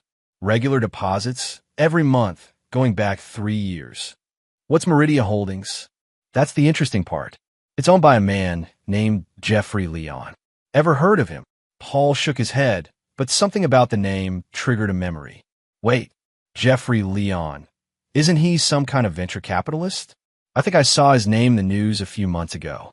That's him. Made his fortune in tech startups. Very visible philanthropist, sits on half a dozen charity boards. Aaron's expression was grim, and he's been funding Lambert's operation. Connie's eyes widened. You're saying a wealthy businessman was sponsoring kidnappings? We don't have concrete proof yet, but the money trail is clear. Meridian Holdings paid Lambert $200,000 over 3 years. That's not investor money. That's operational funding. Paul's mind raced. Why would someone like Leon risk everything to fund a kidnapping ring? Maybe he wasn't just funding it. Maybe he was a customer. Aaron pulled out another photo. This one showing Jeffrey Leon at a gala, shaking hands with various Denver elites. Leon's son disappeared 8 years ago. Custody dispute with his ex-wife. The courts awarded custody to the mother, and she took the kid overseas. Leon went public with claims that she was an unfit parent, tried to get the ruling overturned, failed. The kid vanished into the European foster system after the mother died of cancer. Connie made the connection first. You think Leon hired Lambert to kidnap other people's children because he lost his own? I think, Aaron said slowly, that Jeffrey Leon has a very specific kind of psychosis. And I think Lambert was his employee, not his partner. Which means Leon is still out there, Paul finished. And if Lambert's in jail, Leon's operation just lost its primary asset. Exactly. Leon will either cut his losses and run, or... Aaron met Paul's eyes. Or he'll come after you himself. You took down his investment. You exposed his operation. Men like Leon don't forgive that. Paul felt the familiar cold clarity settling over him. The same mental state that had kept him alive in hostile territory, that had made him good at intelligence work. Jeffrey Leon was a new threat, one that required different tactics than Lambert's crew. What do you need from me? Paul asked. Stay vigilant. Don't go anywhere alone. Keep him close.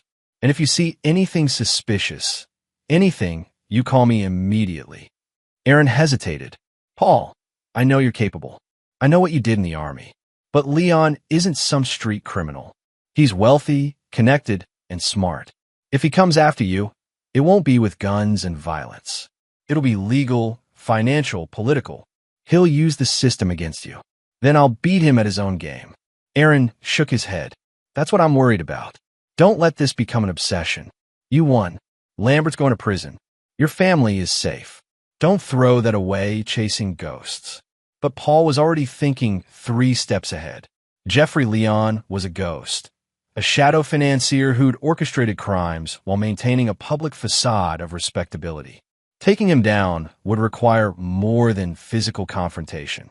It would require destroying his reputation, his finances, his entire carefully constructed life. It would require turning Leon's own weapons against him. As they left the police station, Connie pulled Paul aside in the parking lot. I know that look. You're planning something.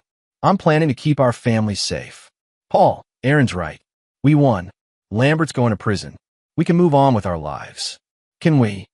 Paul gestured back toward the station. Leon's still out there. And even if he doesn't come after us directly, he'll find another Lambert, another crew. More families will suffer. More children will disappear. He took Connie's hands. I can't just walk away knowing that. So what are you going to do? Paul was quiet for a long moment, watching the city lights flicker in the distance. I'm going to investigate Jeffrey Leon. Find his connection to Lambert, gather evidence, and give it to the FBI. Legal by the book. No more shooting suspects. No more personal vendettas. Just information. That's what I'm good at, remember? Intelligence gathering. Connie searched his face. You promise? No more dangerous confrontations. I promise. Paul kissed her forehead. I'm not going to risk losing you and Emma. But I'm also not going to let a monster hide behind money and influence while families suffer. As they drove home, Paul's mind was already working through the problem. Jeffrey Leon was smart, careful, and powerful. But everyone had weaknesses. Everyone made mistakes. Paul just had to find them. The game had evolved. Lambert was the muscle, the blunt instrument. Leon was the mind, the architect. And Paul Kemp was going to dismantle his entire operation, brick by brick, until there was nothing left but justice. Chapter 6. Uncovering the Architect. 2 weeks after Lambert's arrest, Paul sat in a downtown Denver coffee shop, his laptop open and 3 different databases running simultaneously. He'd taken a leave of absence from his consulting job. They understood, given the circumstances, and dedicated himself full-time to investigating Jeffrey Leon. What he'd found was disturbing.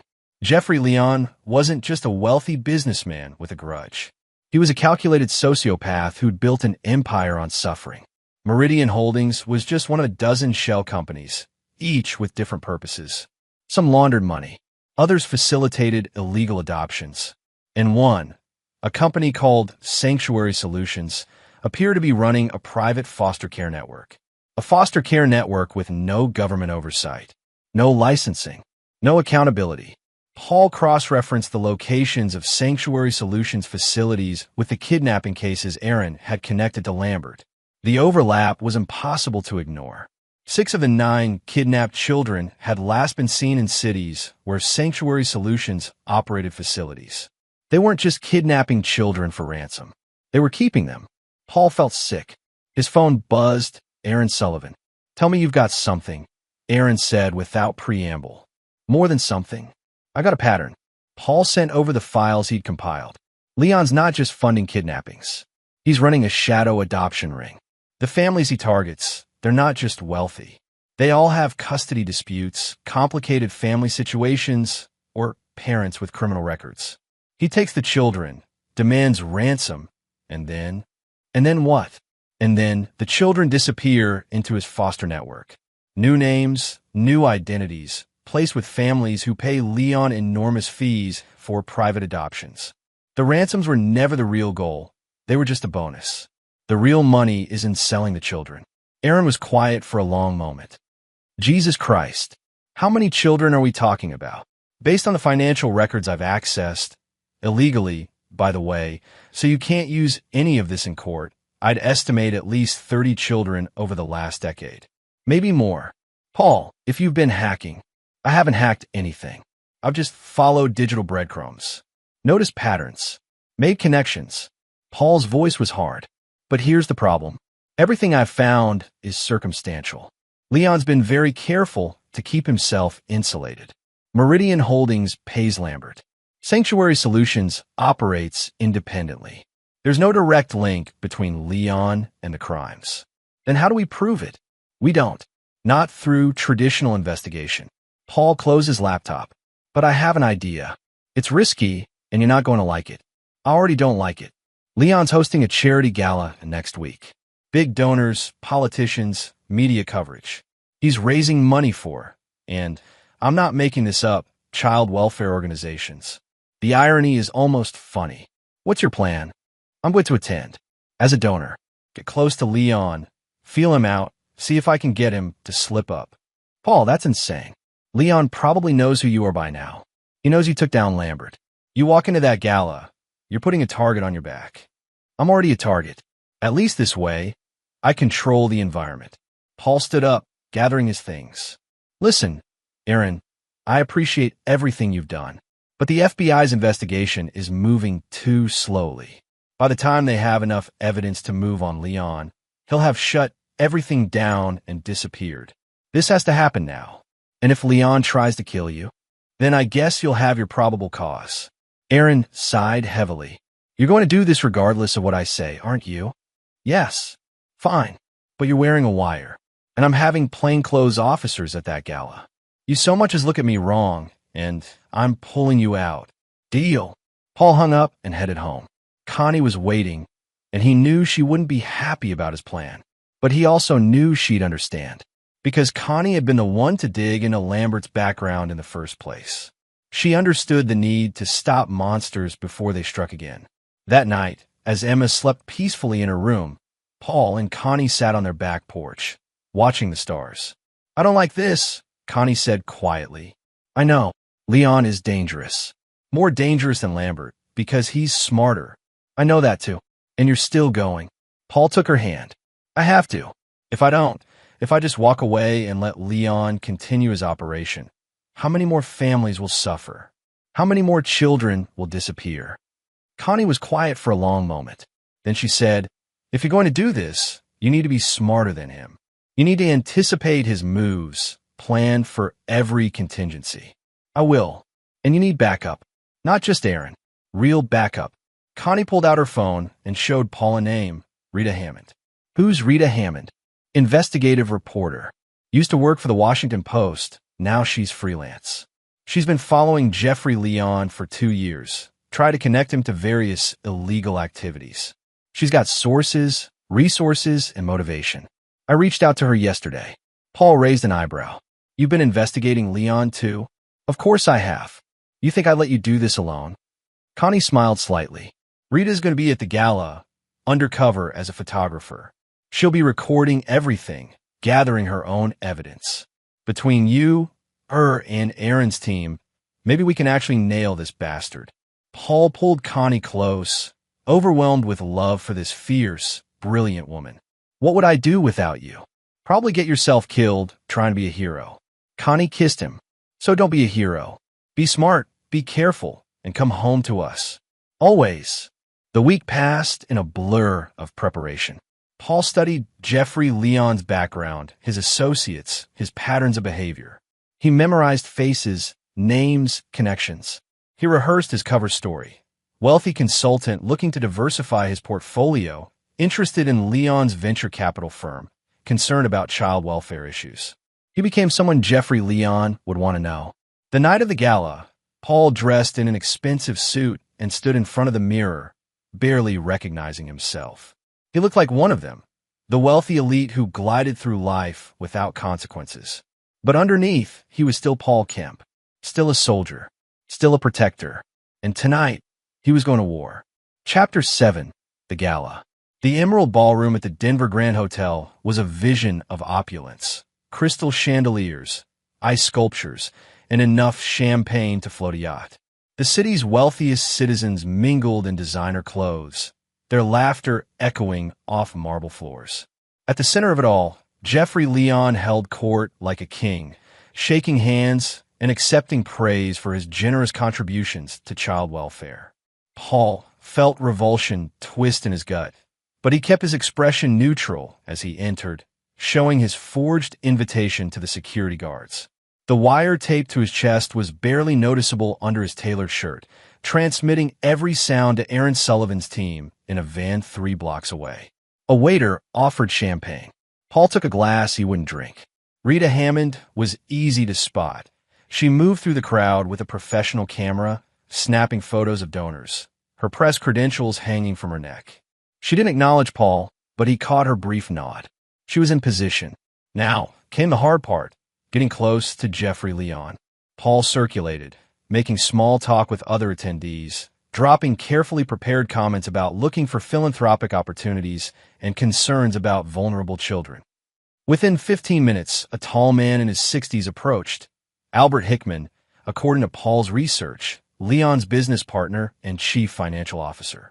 "Excuse me," Hickman said smoothly, "but I couldn't help overhearing your conversation with Mrs. Patterson. You mentioned an interest in child welfare initiatives." Paul turned, offering his hand. "Paul Kemp. And yes, it's something I've become passionate about recently. My daughter, well, let's just say we had a scare, made me realize how fragile safety really is." Hickman's expression was sympathetic. "I'm so sorry to hear that, but you've come to the right place. Jeffrey Leon's work in this space is truly transformative. Would you like to meet him?" "I'd be honored."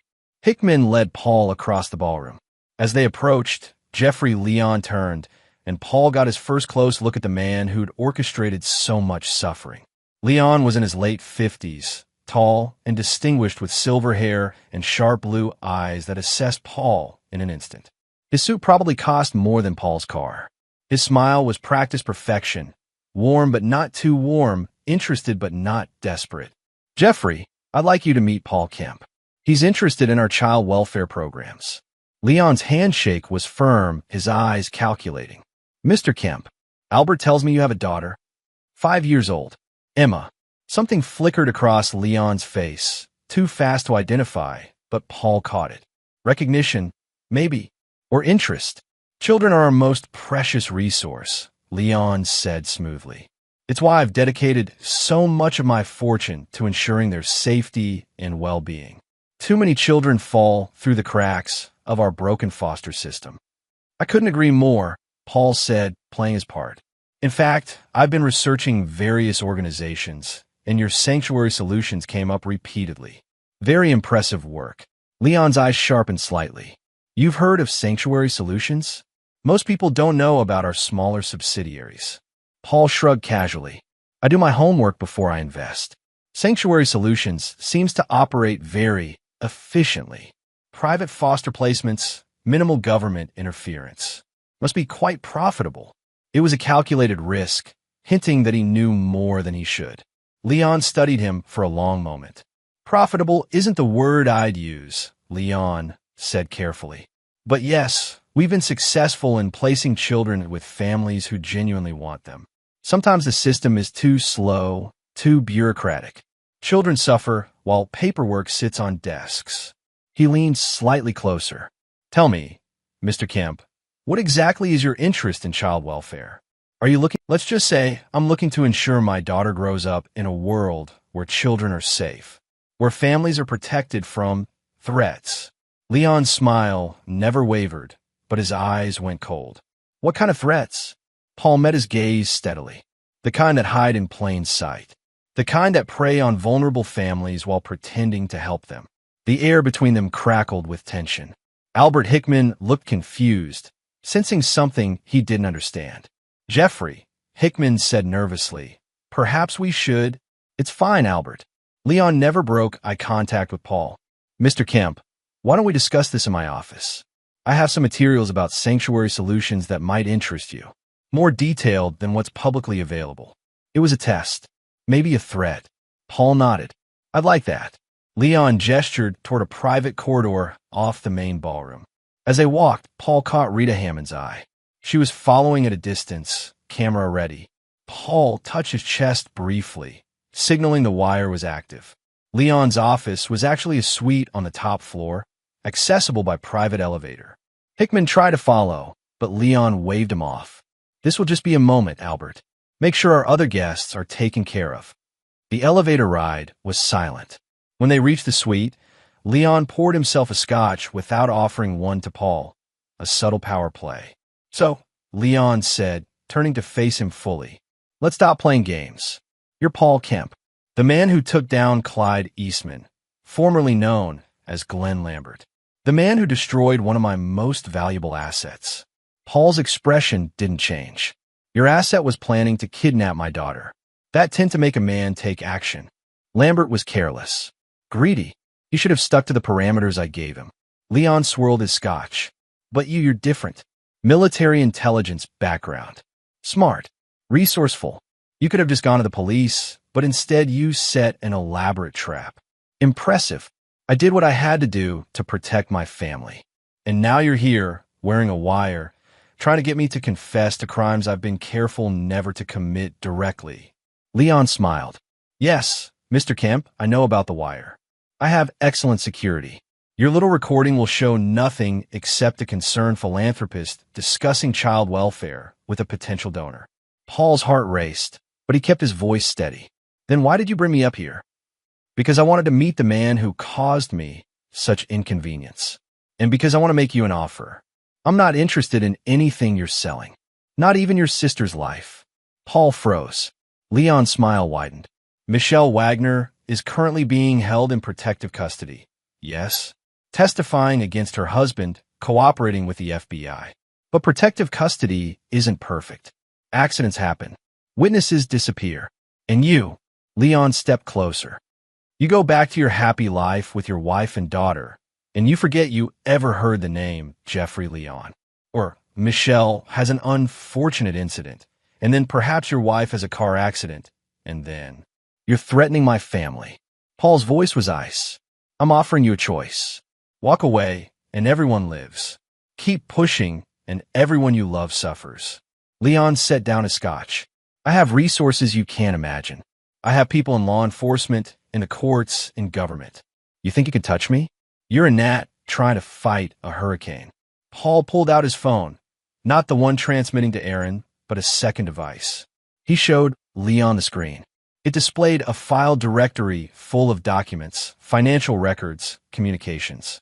While you've been talking, I've been uploading everything I found on Meridian Holdings, Sanctuary Solutions, and your private adoption network to 3 different secure servers.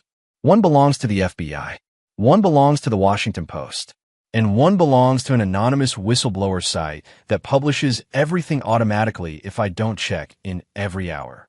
Leon's composure cracked. You're bluffing. Am I? Your accountant, Morris Swift, he's been skimming funds from Meridian Holdings for 2 years. When the FBI offered him immunity in exchange for testimony about your operations, he gave them everything. Bank records, communication logs, even recordings of your phone calls discussing merchandise and inventory. Paul smiled coldly. That's what you called the children. Merchandise. Leon's face went white, then red with rage. You have no idea what you've done. I will destroy you. I will. The suite door burst open. Aaron Sullivan and 4 FBI agents swarmed in, weapons drawn. Jeffrey Leon, you're under arrest for conspiracy to commit kidnapping, human trafficking, money laundering, and about 15 other charges we're still counting up. Leon's eyes never left Paul. Even as the FBI agents handcuffed him, even as they read him his rights, he stared at Paul with pure hatred. This isn't over, Leon hissed. Yes, Paul said quietly. It is. As they led Leon away, Rita Hammond appeared in the doorway, camera in hand. Got everything on video, she said. His threats, his admission about Lambert being his asset, all of it. This is going to be the story of the decade. Aaron clapped Paul on the shoulder. Hell of a gambit, Kemp. You know, you almost gave me a heart attack when you went up to that suite. Had to make him talk. Had to get him to admit his connection to Lambert. Paul felt the adrenaline finally starting to fade, leaving him exhausted. Is it enough? Combined with Morris Swift's testimony and the evidence you compiled, it's more than enough. Leon's going away for life. Aaron's expression grew serious. But Paul, he wasn't lying about having connections. We're going to need to keep your family in protective custody for a while. Some of Leon's associates might try. I know. I'm ready for that. Paul pulled out his phone and called Connie. She answered on the first ring. "It's done," Paul said. "Leon's arrested. It's over." Connie's sob of relief echoed through the line. "Come home. Please, just come home." "On my way." As Paul left the hotel, he passed through the ballroom where the gala was still in progress, though security was now herding confused guests toward the exits. These people had celebrated Jeffrey Leon, given him money and influence, never knowing the monster lurking beneath the respectable exterior. How many more monsters were hiding in plain sight? Paul pushed the thought away. He'd done what he set out to do. Lambert was in prison. Leon was in custody. The children trapped in sanctuary solutions would be found and returned to their families, or placed in legitimate foster care. It wasn't perfect justice. It never was. But it was something. Chapter 8, Aftermath. 3 months later, Paul sat in a federal courtroom, watching Jeffrey Leon's trial.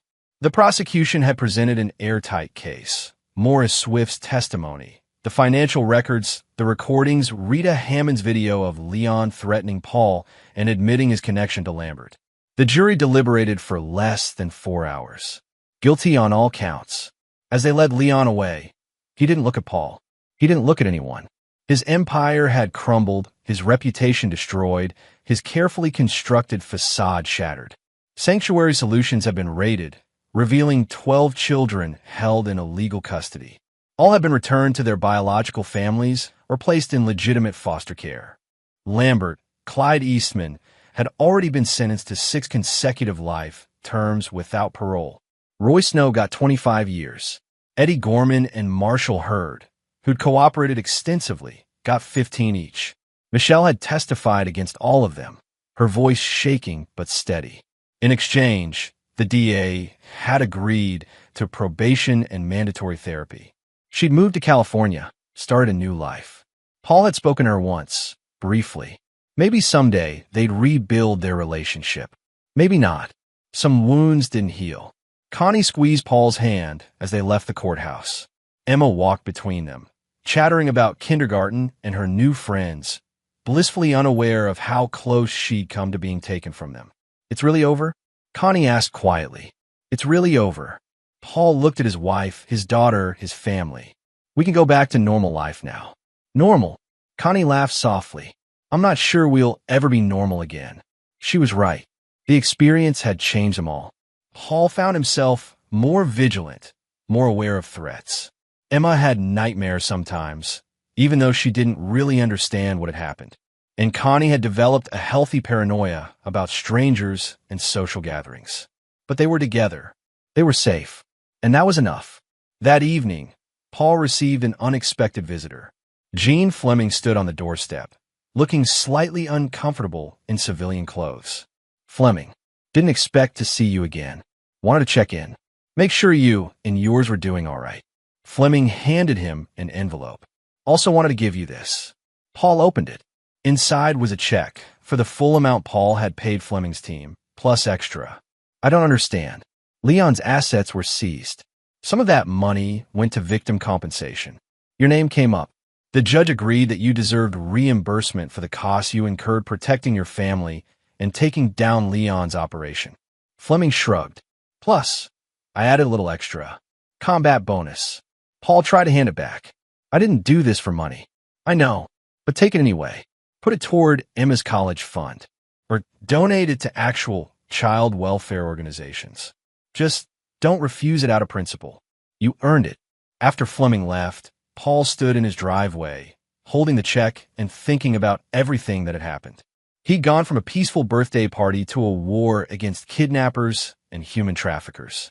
He'd shot a man, manipulated criminals, hacked into illegal databases. He'd done things that kept him awake at night. But he'd also saved his daughter, saved other children, stopped monsters. Was it worth it?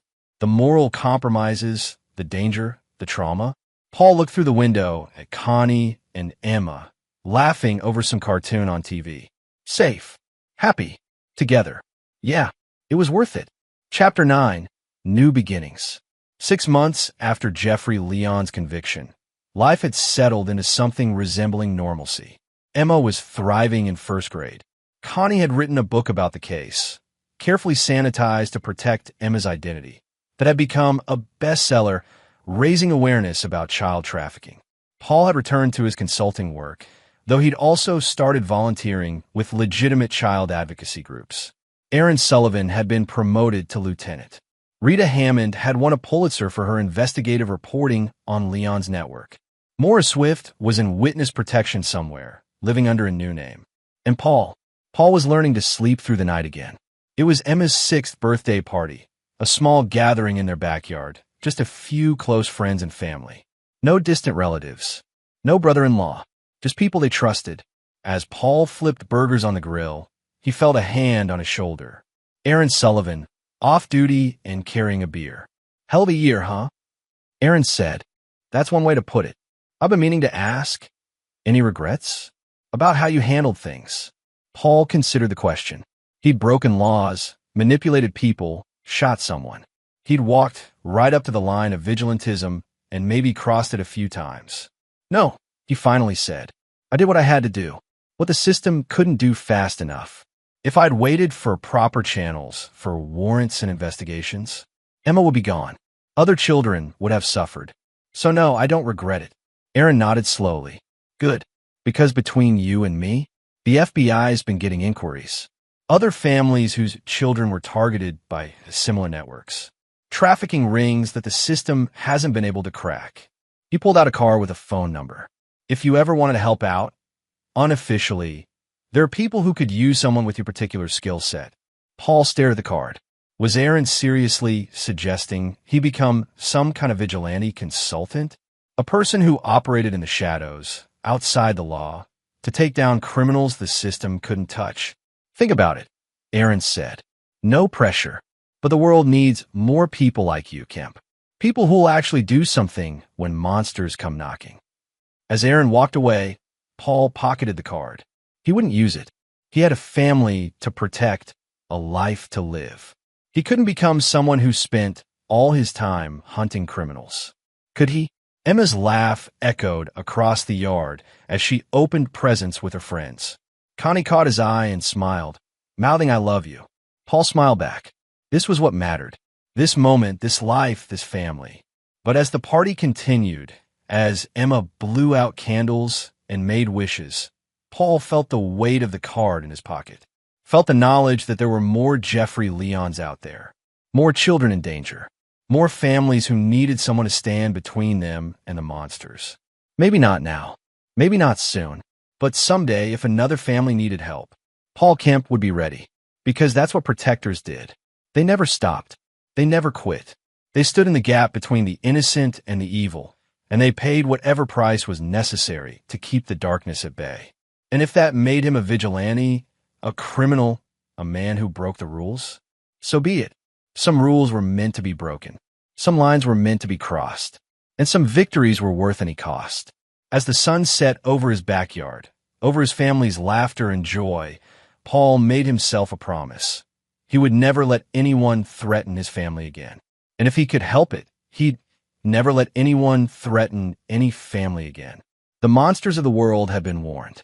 Paul Kemp was watching, and he would always win. Author's note: this story